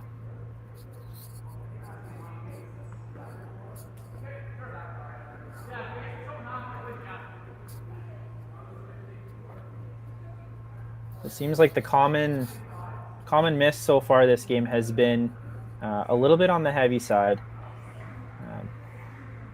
A little bit more adrenaline potentially in the final game. The pressure becomes a little bit greater in the finals, and as we approach that final end, they're starting to see that trophy slip into their thoughts. Last rock here from Peter Hlushak here without the hammer.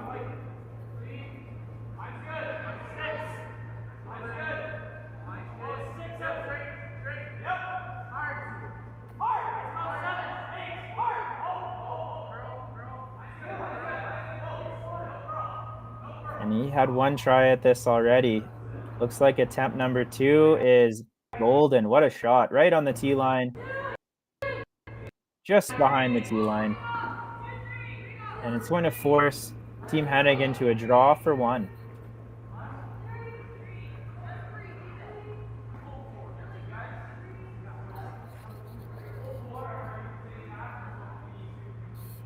Now, if you were Reg Reinhardt, coach for Team Hlushak, before this end, I'd say, hey, what's objective number 1? And objective number 1 obviously would be to force the opposition to 1 point. And it appears that at worst, they've done so. Here we go. Big pressure shot here to tie this game up. Austin will need majority of the forefoot.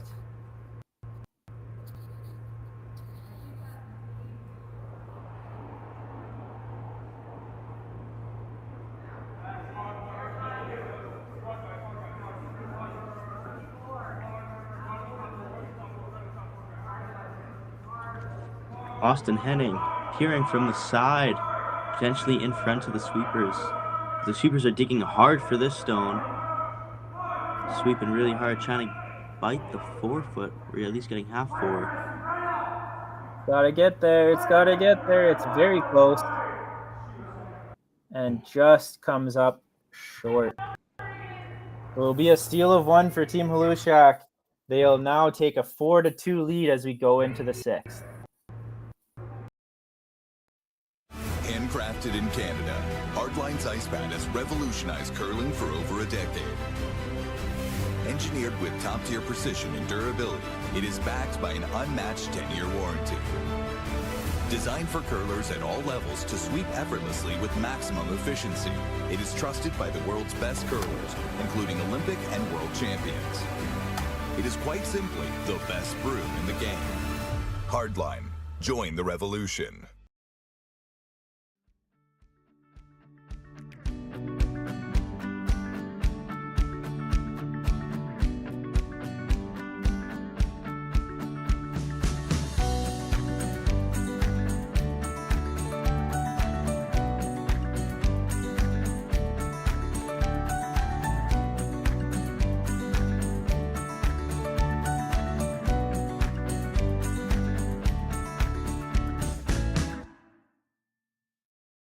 Curling Alberta's 50/50 supports grassroots curling with a jackpot of at least $100,000. I know! Brace yourself. Join us aged 18 plus in nurturing these future curling stars. Support grassroots curling with Curling Alberta. Hello everyone, we are back. And number 6 of our U18 Provincial final match between Team Hlushak and Team Hennig. I'm Jason Ginter here with Lucas Sawiak, commentating here live from the Leduc Curling Club. Team Hlushak forced Team Hennig into a draw 4-1 in the 5th. Unfortunately, that one came up just short. So here we are, Team Hlushak now taking control of this final match.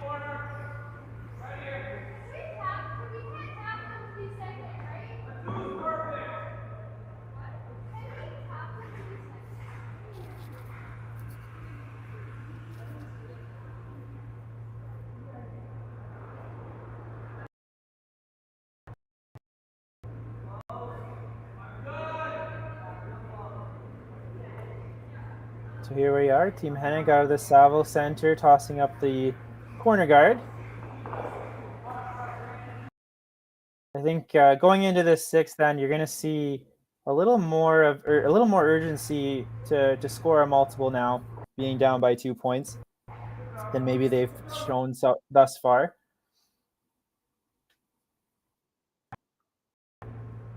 Team Hlushak would be happy with a force. Team Hlushak would also be happy with a steal or a blank. Anything that doesn't result in 2, I think, is a positive for them after this end.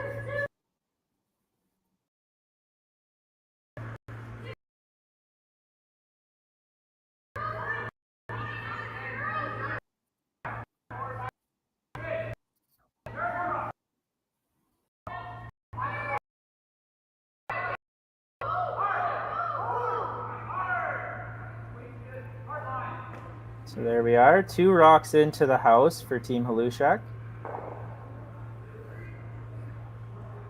And I think that curled onto the right side of the rock. You wouldn't want to set up a double and roll behind that corner. Just curled up to a nice spot.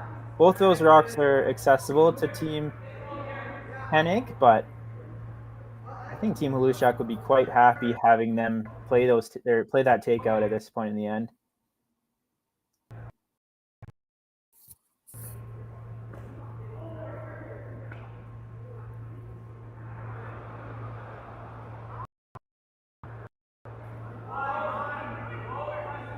There, Hugo Chow. Attempting to hit and roll behind the corner. This one needs some curl. And settling for the hit and stay. Just pushes that other rock away from the center line a touch. However, it does choke off that access to that corner guard.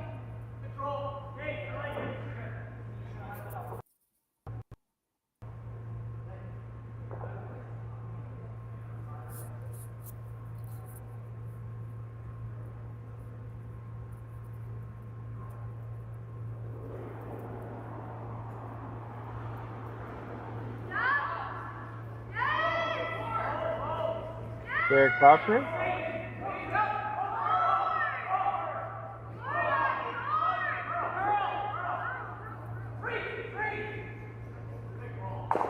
Hits that rock, rolls over towards the center line. Great shot.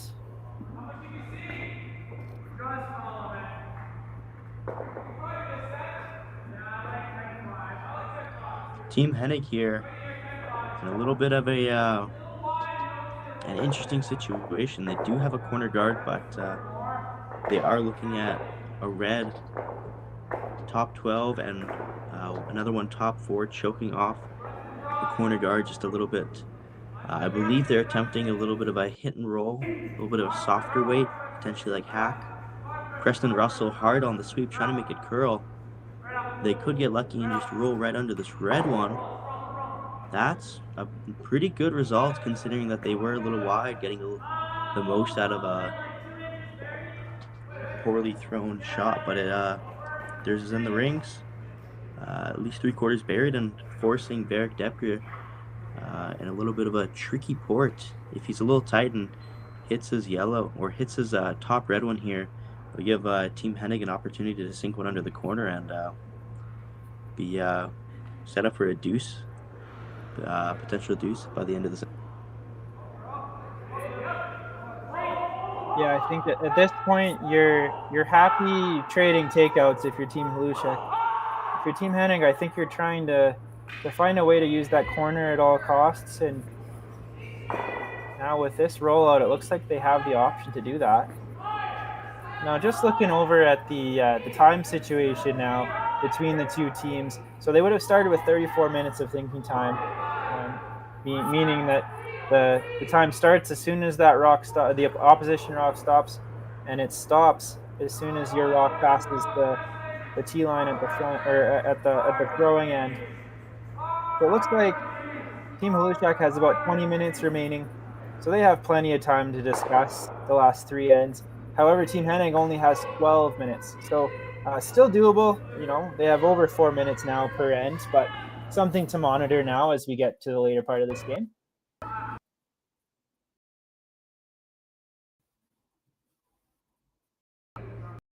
Now looking at it, the decision making may not be too problematic for Team Hlushak.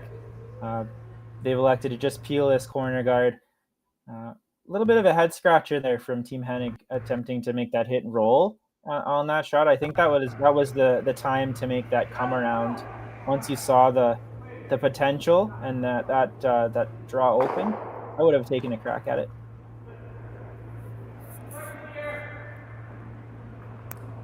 Yeah, I totally agree with you. The draw was definitely the call there, especially since Team Hlushak's rock was only in the top 12 and not very, not totally a dangerous rock, but definitely could come into play. But now, Team Hennig now pretty much looking for an unforced error, hopefully trying to get a deuce, but more likely a blank here. Mm-hmm. Yeah, I think you're right. Both of those rocks in play, the corner guard obviously, but also the rock in the top of the 12 could have been useful for Team Hennig. Just simply hitting that rock out. I know they weren't trying to roll out, but you always run the risk of it. And whenever you play the takeout, and it just seemed like that could have been a rock they could have used later in the end. I think if I'm coaching that team, that might be something to discuss. After this game is over, whenever they do decide to have a debrief, and just say, hey, if we're generating some offense, let's try to use these rocks to help us rather than take them out, especially if we have a clear path for one. So obviously lesson learned now that rock was hit and roll out, and now we're heading back to another blank end here in the 6th. And now our coach, I don't know if he heard us, but we're having an interaction here. This might be an opportunity to use that rock, and okay, well, here we are. We're playing the draw. So there aren't that many options to be aggressive here, and this one obviously is one of the options. The other one being just to throw another corner guard up and hope that the opposition either misses the blank or bonks the blank attempt for you to come around. Now Parker's been playing very well today and hitting and drawing well, so maybe this was the time to make the freeze.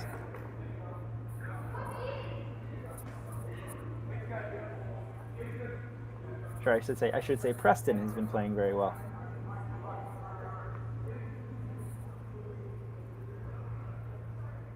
And the weight was perfect for Preston. Unfortunately, the line was not.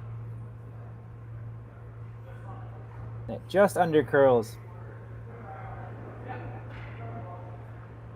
So, good news for Team Hennig is that it looks like Team Hlushak is just looking to rip this drop out. So they'll have the same freeze attempt likely available to them for Austin's shot. So they were able to learn from Preston.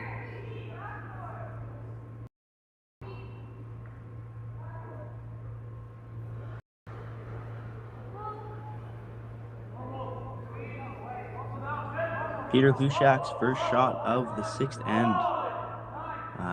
Sweeper's cleaning it now, a little bit off it, but it's looking really good. With that weight, they might have been attempting to stick around, but the peel definitely does the job. Now, you're looking at the 6th end of an 8-end game. If you are forced to 1 here, you're down by 1 without the hammer, playing the 7th end. You have the option to potentially force them to 1, go down 2 in the last end, or you might have a chance to steal in 7 and try to steal again in 8. Either way, it's not the greatest end result. Now, down by 2, obviously kind of in the same situation either way. So if you look at the odds, either one, there isn't a huge percentage, I guess, win percentage difference between the two.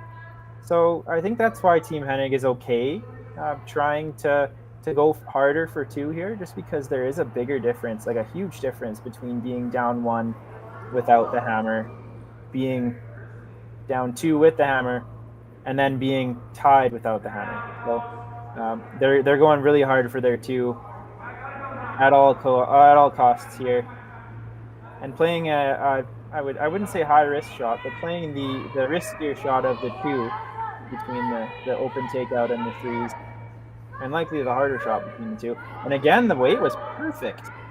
Unfortunately, just under curled that half raw.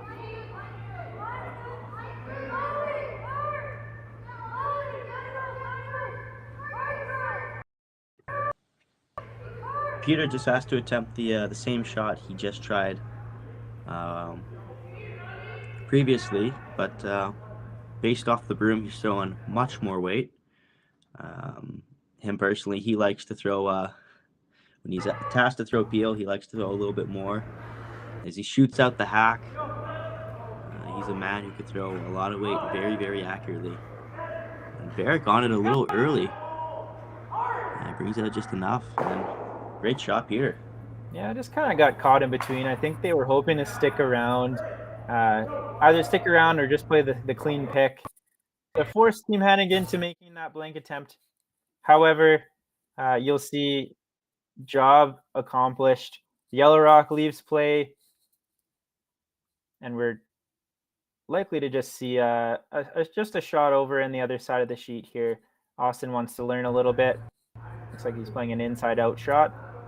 Gonna learn a little bit about that spot of the ice, and he'll take the hammer into 7. There we are. We have a blank end. Time running out for Team Hennig. Let's see if they can generate something in end number 7 when we come back.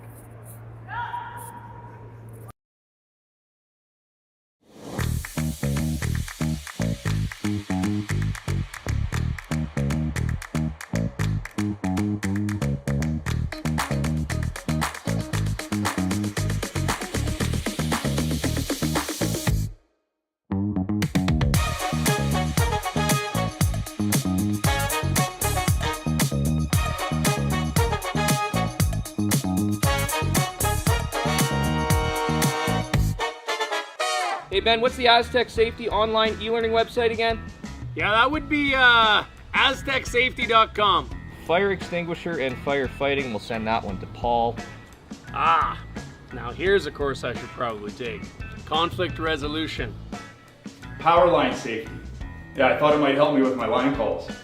Did you know this Aztec website has over 100 safety courses? Jeez. Aztec Safety online course. Ground disturbance. Could have used that a few seconds ago.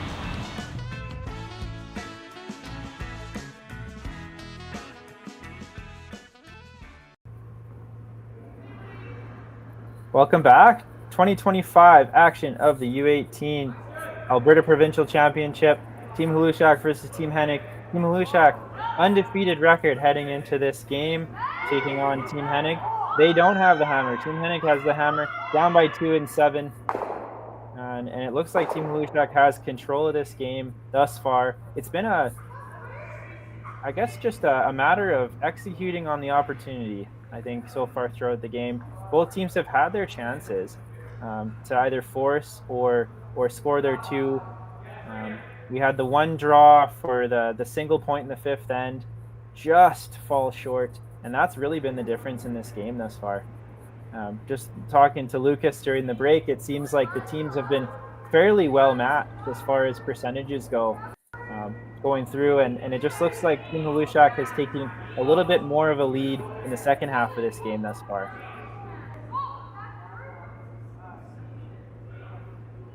Having said that, we still have 2 ends left. This is anyone's game. We'll need to see Team Hennig force the action again here in end number 7 if they want to get at least a little bit closer to a tie. This one seems to be slipping deep. It slips right into the rings.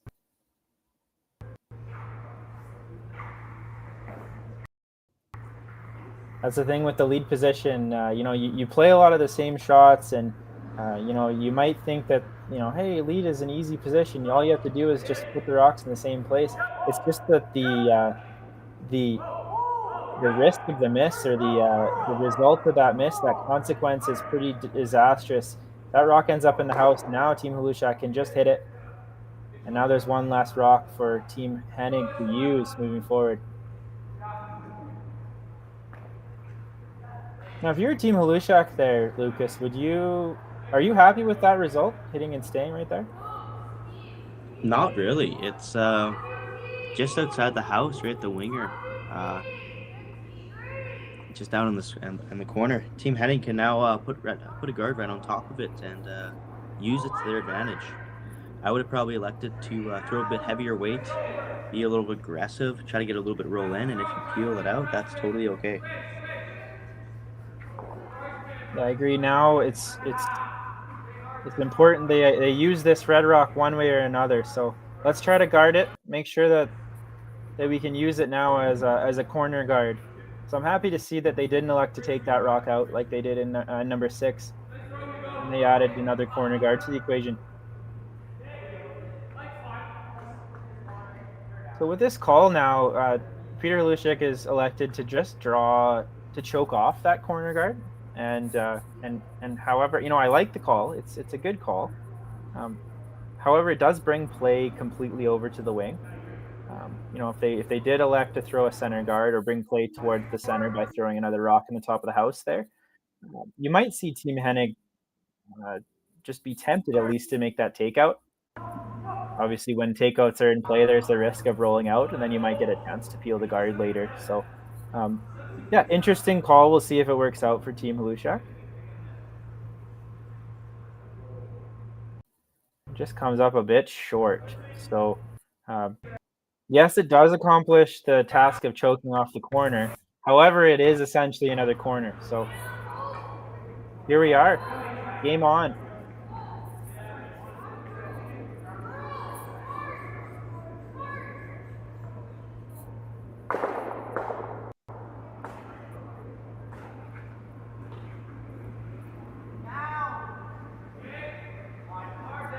Here we are, Matthew Reiniger with his first shot in the 7th. Just looking to draw around that rock that was just thrown by Team Hlushak. And again, it's just coming up short. So here we are, 7th end now, Lucas. It's seeming like we're missing a lot light. I guess the common mistake here is now the teams are just not throwing quite enough weight. Why might that be? Well, as the game progresses and the ice gets more and more used, the pebble starts breaking down and getting flatter, essentially fudging it up and causing speeds to go down drastically. And we'll even see a little bit more breakdown coming into the eighth end after this one. But also with the ice, we may also see just a little bit more curl as it breaks down and becomes a little slower, which we might have been able to see with the corner guards curling a little bit more than before, which is an interesting little thing. Yeah, absolutely, and something that the team should be communicating between each other, especially now that Matthew just threw his draw. Maybe he thought he threw the right weight in the last one, and it did just come up short. That might be something. Let's hope that there was a hog-to-hog time discussed, maybe from the skip. Just something that the coach might be able to notice as well, as we see another coach interaction being called by Coach Power.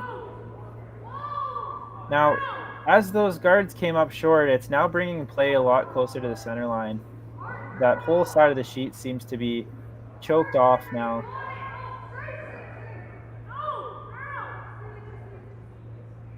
What do you think they're talking about here? What are their options? Well, I believe the best shot to call here would be to freeze on the back red one, or potentially over curl and draw under the rock that Verk just tossed.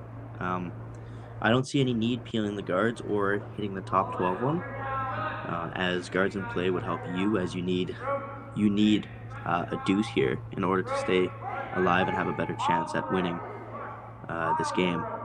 And I was very surprised that they actually went, or Team Hlushak decided to choke off the corner guards. They did a fantastic job doing it, but I thought they would have double peeled the 2 yellow ones, leaving 3 reds in play.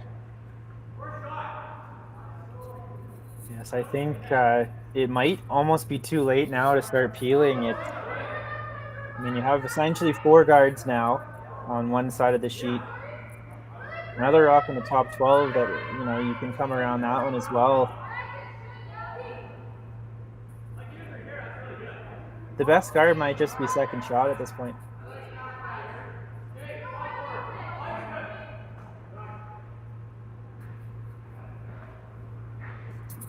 And coach interaction has been called from Coach Reg Reinhardt. So this is one of those situations now. So as a team without the hammer, you're winning by 2. A blank end is fine. However, I can't see a blank end in the equation now. So I think your goal here is just to make sure you don't give up 3. If you give up 2, that's also okay. You have the hammer coming home tied up.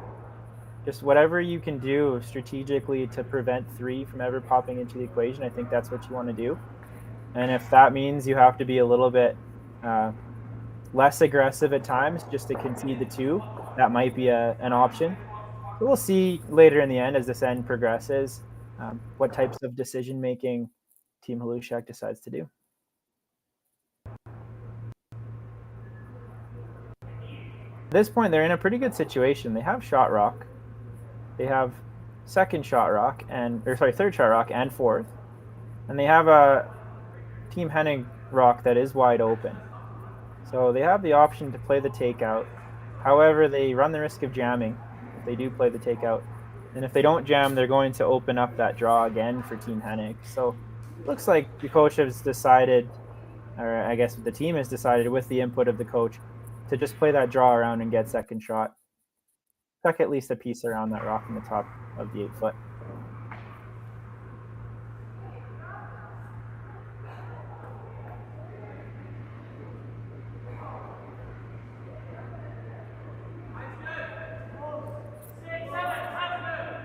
So Jackson Hebert looking to make that rock stop just in the top of the 4-foot. He has had an issue with draw weight a little bit today. This one looking like it's coming in nicely. Sweeper is needing curl. Sweeper's hoping it stops. It just slips to the back of the 8-foot. So Sits for second shot. However, now we have a bit of a pocket.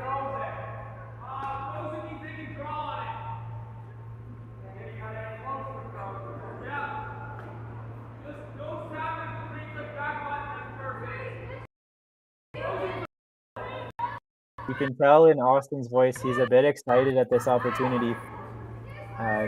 This is something maybe he wasn't expecting when that coach interaction happened, for Jackson to come deep like this. So this might be one of the few opportunities to get one solidly in there. Now, if they play this little tap back, they're going to be sitting. Well, if they make it, they'll be sitting shot rock, and then probably not closer than fourth shot. Important, whatever they do, is they leave their shooter or that rock at the top or close to be able to be promoted again.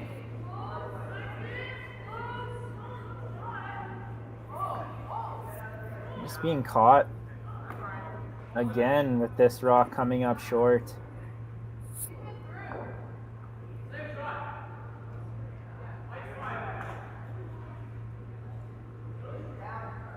So I'm not sure what happened with that one, because that one overcurled by a rock or two, and it also came up about, 8 to 10 feet light. So it was either a spot in the ice, or maybe that might have grabbed something.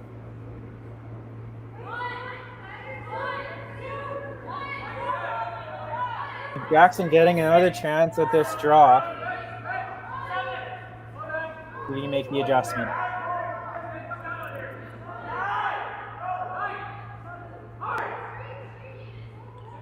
It's looking a little bit wide.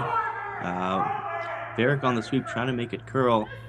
He is able to bring it around and is able to bury it just slightly, but it is still behind the tee line and open for Preston Russell to freeze one right on their shot rock. Interesting, as Preston's first one that got inside the slide path pretty early, and I think that might have been why it came up short. And Jackson's rocks have been a little on the wide side. They've been ushering them to curl and staying in the good stuff, and those rocks have slid behind the tee. So we'll see if Preston, if he needs to make an adjustment, he likely will. He needs to get by this top 8 stone in order to make this draw.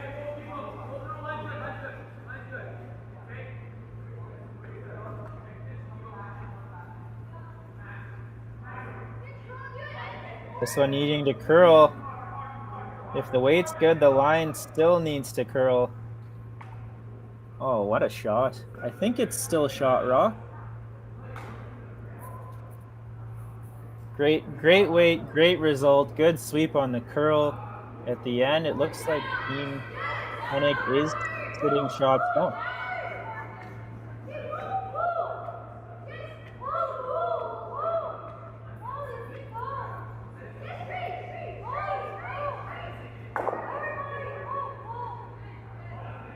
Good news for Team Hennig is they are shot. Bad news is there isn't really room for more than one.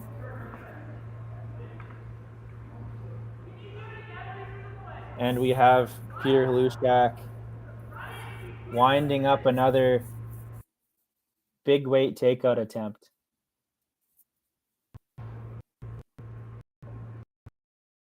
This is essentially the same spot he threw in the first.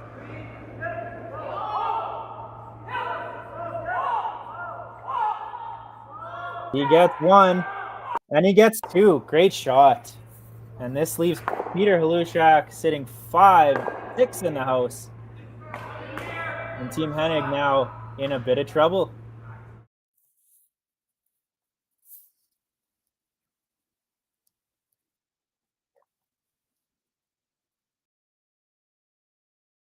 This seems to be one of those games where whenever there is trouble brewing for Team Hlushak, Peter's able to get them out of it with that big weight.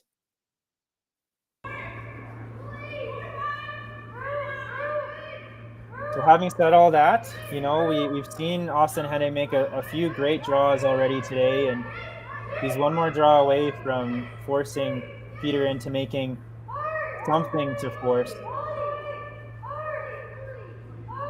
He has the whole button exposed.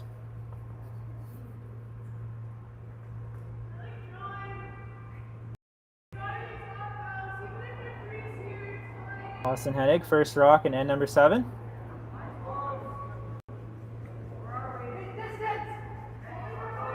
Sweeper's on it early, now backing off of it. Seems to be floating out just like the other draws on this path. Hugo Chow trying to make it curl. Seems to be way out there, has to curl a mile. Weight was really good, just quite a ways wide. You know, this will give Team Hlushak an opportunity to draw on top 4, top button, and force Austin Hennig to a very tricky draw to the button for the single in the 7th end. Yeah, that was one of those shots that they needed there, and Austin's rock just came up short, or came up a little bit deep. Line would have been okay if the weight was there. They just couldn't really go for weight, and so they weren't able to help that rock curl in. Now, every rock so far throughout this end has curled a little bit less and a little bit less, and it just seemed like Team Hennig's team got caught, or Austin Hennig's team got caught just with that pass speeding up a bit. A little extra weight, and it just didn't curl.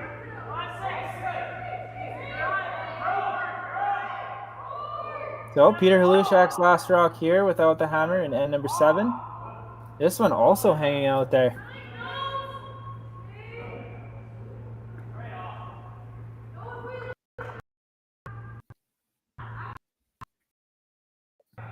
As this one comes into the house, it is Peter Hlushak in the back of the 8-foot, sitting 3, but it has left the door open now for Austin Hennig to just throw one in there to score a single. Pretty big mistake, I'd say, there from Peter Hlushak. If he draws that anywhere in the top part of the house, it is looking like a almost automatic steal.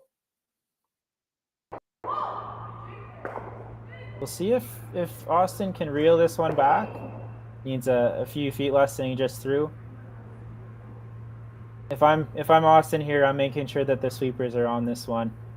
I'm aiming top 8 foot, letting the sweepers drag it to the tee line.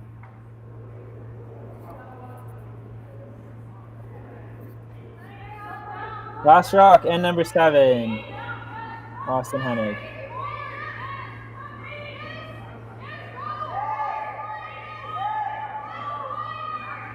Sweepers are on this a little bit early.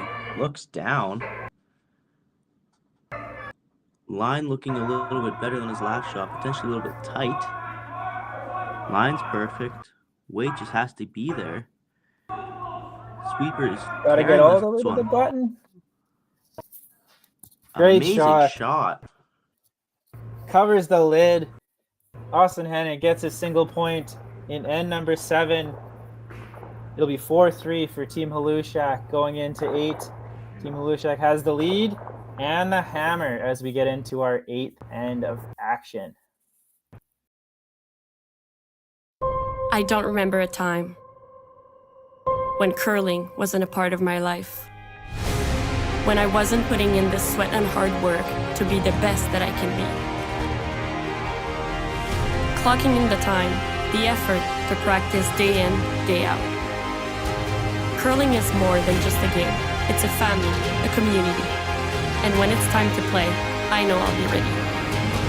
Hardline, supporting hundreds of our next generation athletes.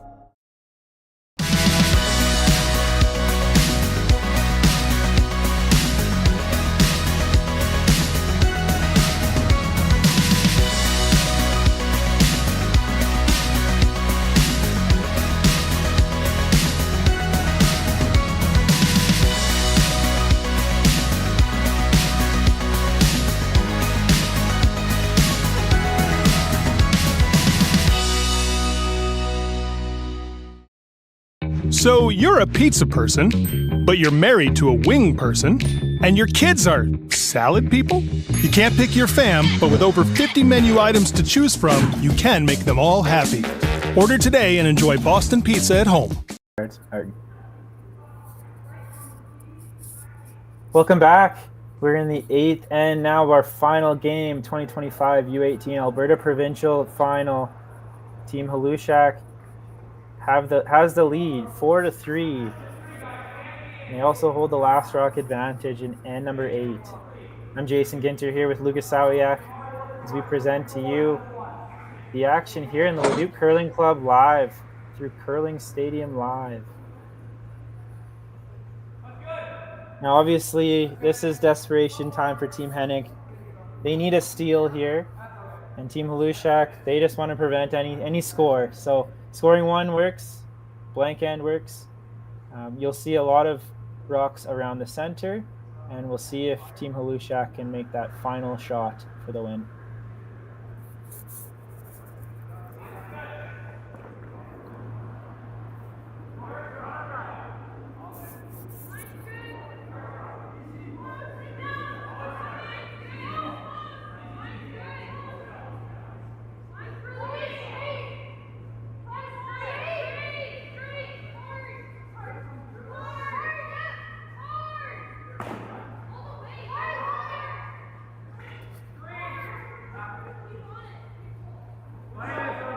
So the first guard goes up. Perfect high guard from Hugo Chow. Then we have a rock that slipped maybe a foot deep there from Parker Harris. But nevertheless, we see another guard being called. Ideally, both of these rocks end up somewhere on the center line, just so that Team Hlushak doesn't have the option to play the tick shot. Teams are utilizing the no-tick zone here at the U18 Provincials.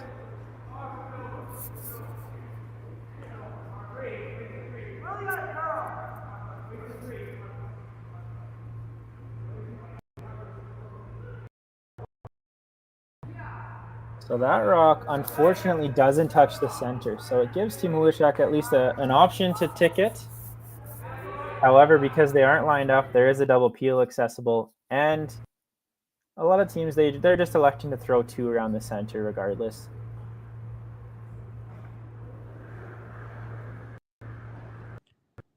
Going into this last end, Team Hlushak has 13 minutes left on the clock, and Team Hennig making up some time with 5 minutes left on this clock and on their clock. Really able to bank some time, considering they had 12 minutes left going into the sixth end, and able to keep a little bit more time for this last and most important end.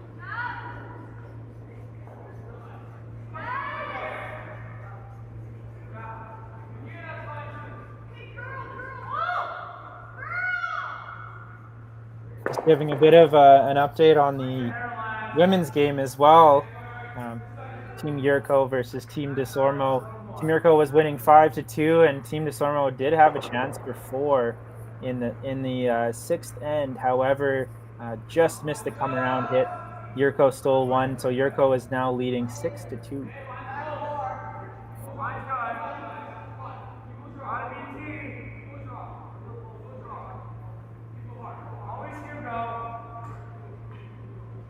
So this is one of the most important shots in an end when your team is trying to steal, is trying to make this come around tap back or just to move those red rocks in a place that both of them might be usable. Unfortunately, that rock just didn't curl enough. The weight was great, and it's left red rock, maybe red rock sitting 2, and it gives Team Hlushak an option just to walk up and peel the center guard.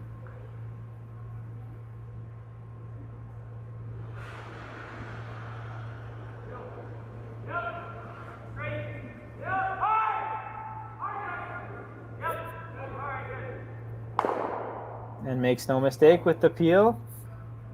So pretty good result there from Matthew Reniger, just trying to get that rock as close as they can to the button, making it difficult to remove. It is frozen to that red rock on the tee line. However, it is going to be both of those red rocks will have to be moved again in order for the yellow team, for Team Hennig, to score. You'll see this back and forth effort of guarding and peeling until we get later in the end now.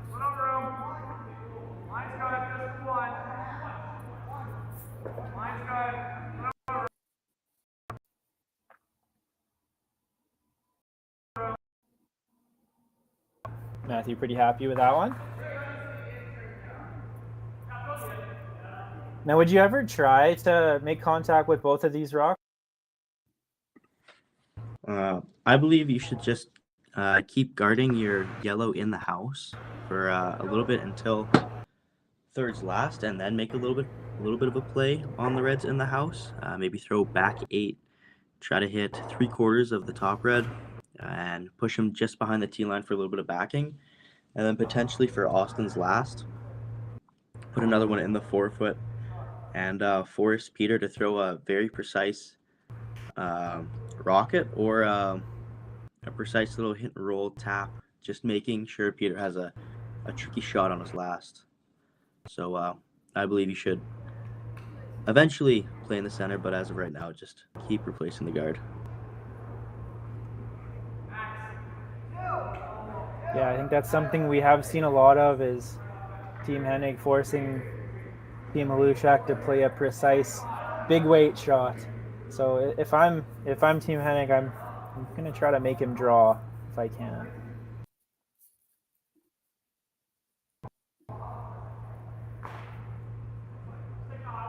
So things just got a little more interesting over on our left. The women's game, Team DeSormo just took 3 points. So Team Yurko will be up 1 with hammer. Exact same scenario as our game in the last one.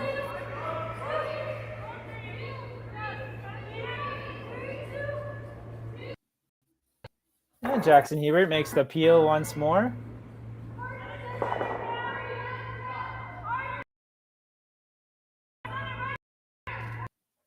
Yeah, this is a game of cat and mouse. If you come into the house with this one, it does give you a couple of shots to rearrange, but it does give the opposition a chance to blow up the stuff in the house and open up that scoring area for Peter's last.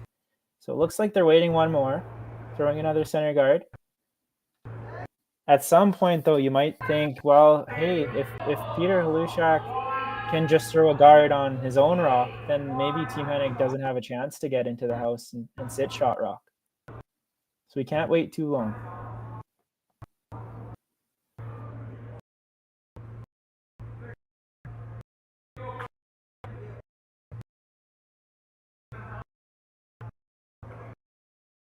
And there you have it. So the guard is put up in a pretty great place.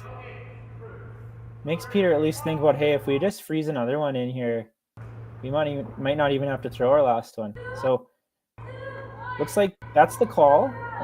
He has motioned that it does leave that potential for a run back later.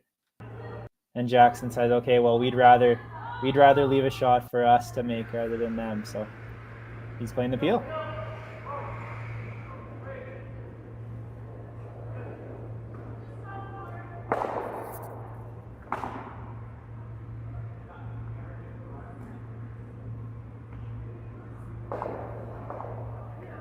Always interesting to try to listen into the conversation here. So big team discussion. They have lots of time now on the clock. They have over 3 minutes left remaining on the clock, Team Hennig. What are their options here, Lucas? Well, obviously you could just replace the guard, but I don't think that's the right choice at this moment. I believe mentioned earlier, you just throw probably back 8, hit 3/4 of that top 8 red one, and which will push a red to the back 4 and potentially the other one to the side, leaving both of your yellows in the house, and no chance for a double, even though you're going to throw a high amount of weight. One of them should jam, and you'd also leave that tight center yellow guard there, which Austin could always just wrap one around if Peter decides to just blow everything up.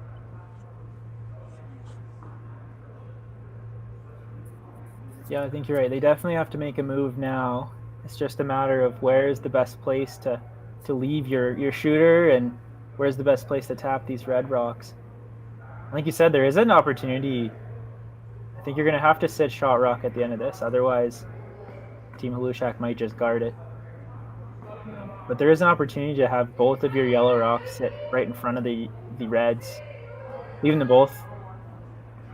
Difficult to remove. I'm not going to say impossible because we know how hard Peter can throw it. Needless to say, I think it's going to be a super precise shot here required from Austin Hennig.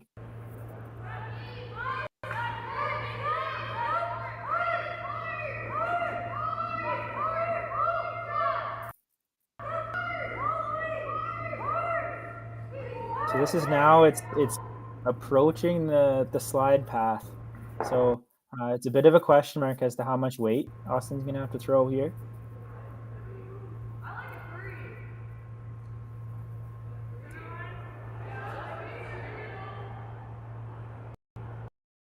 And here he goes as he delivers his first shot, net number 8.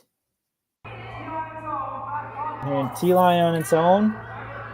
That's about the right weight they want. They need to make sure it has the weight to touch and move some of these red rocks. It's coming in, it's really diving towards that center guard. Now, does it have the weight? It does not. So it just freezes that red rock, but it does leave the potential for a run back or some sort of big weight in order to sit more than 1 point. So he's not out of the woods yet, Team of Hlushak. They still have a lot to think about.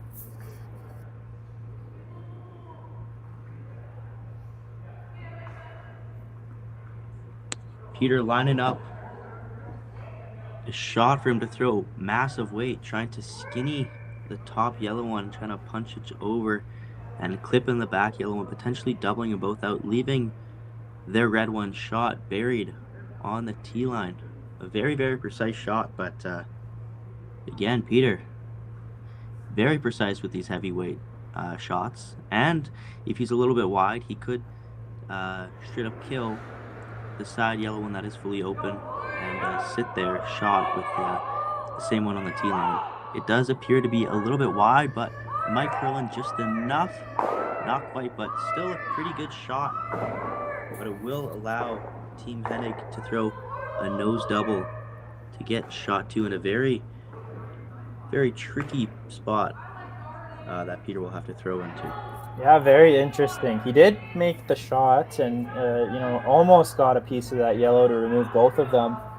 But since he didn't, he's left that double as an option. If Team Hennig just makes a hit and roll, over to the edge, now it's going to force Team Hlushak into a draw.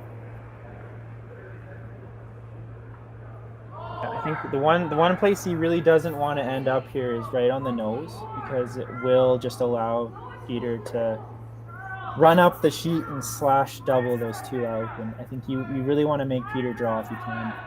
He's just had such a successful day throwing the big weight.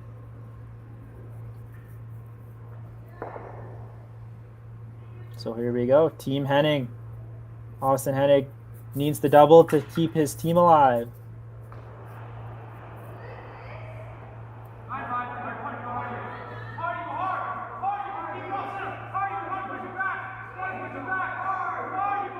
Got to get by the guard first.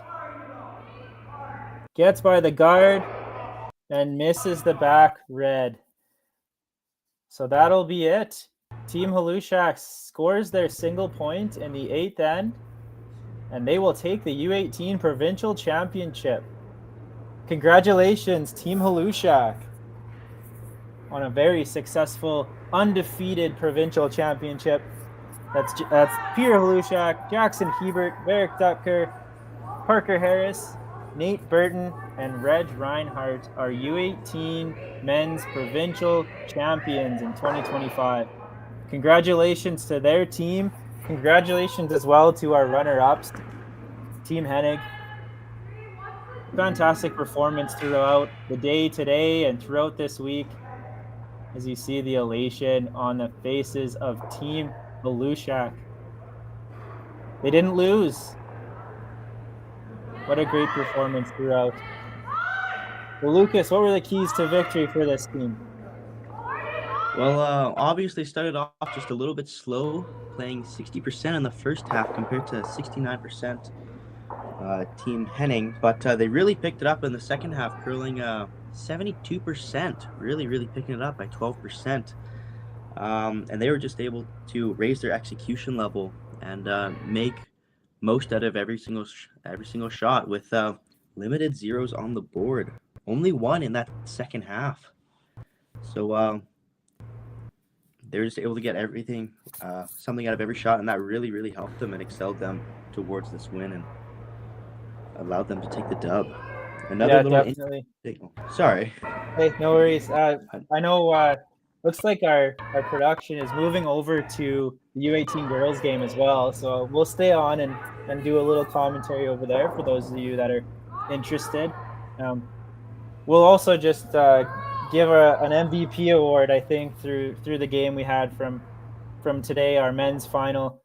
I would say MVP goes to Skip of the gold medal champions, Peter Hlushak. He had a few very clutch, very key takeouts to keep his team in the game when Team Hennig was all over them early. And now, for those of you that want to see the medal ceremony in the lobby, you'll have to do so through friends and family. We won't be covering that. We'll instead cover the U18 girls final here.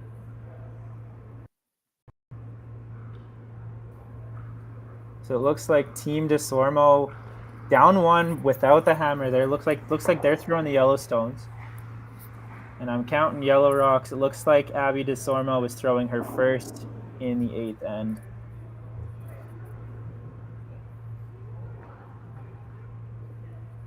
So we have Abby DeSormo, Yellowstones, needs one to steal. We have Alina Yurko, Redstones, looking to score one for their victory.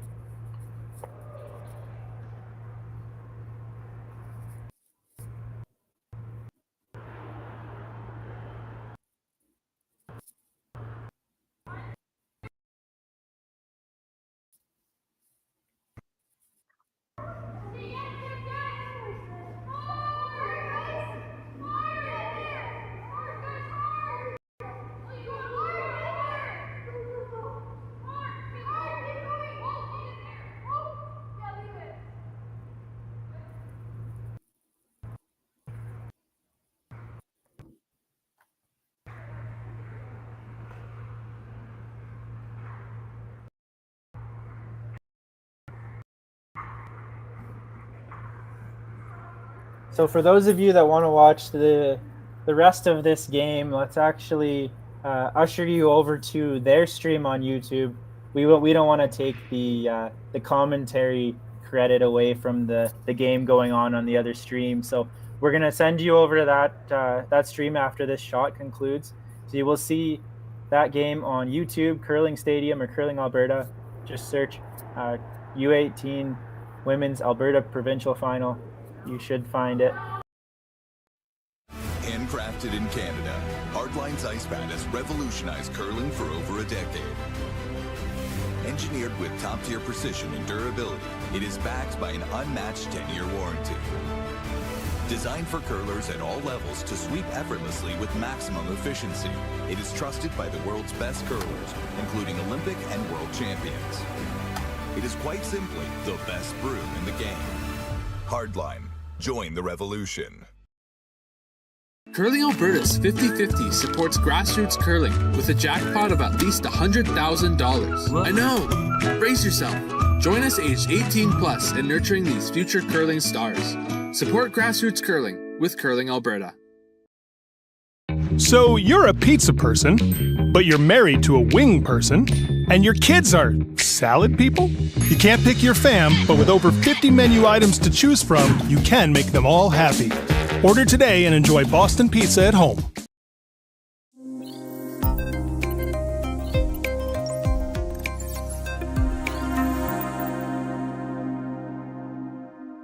Yeah, as well. Yeah, we'll see you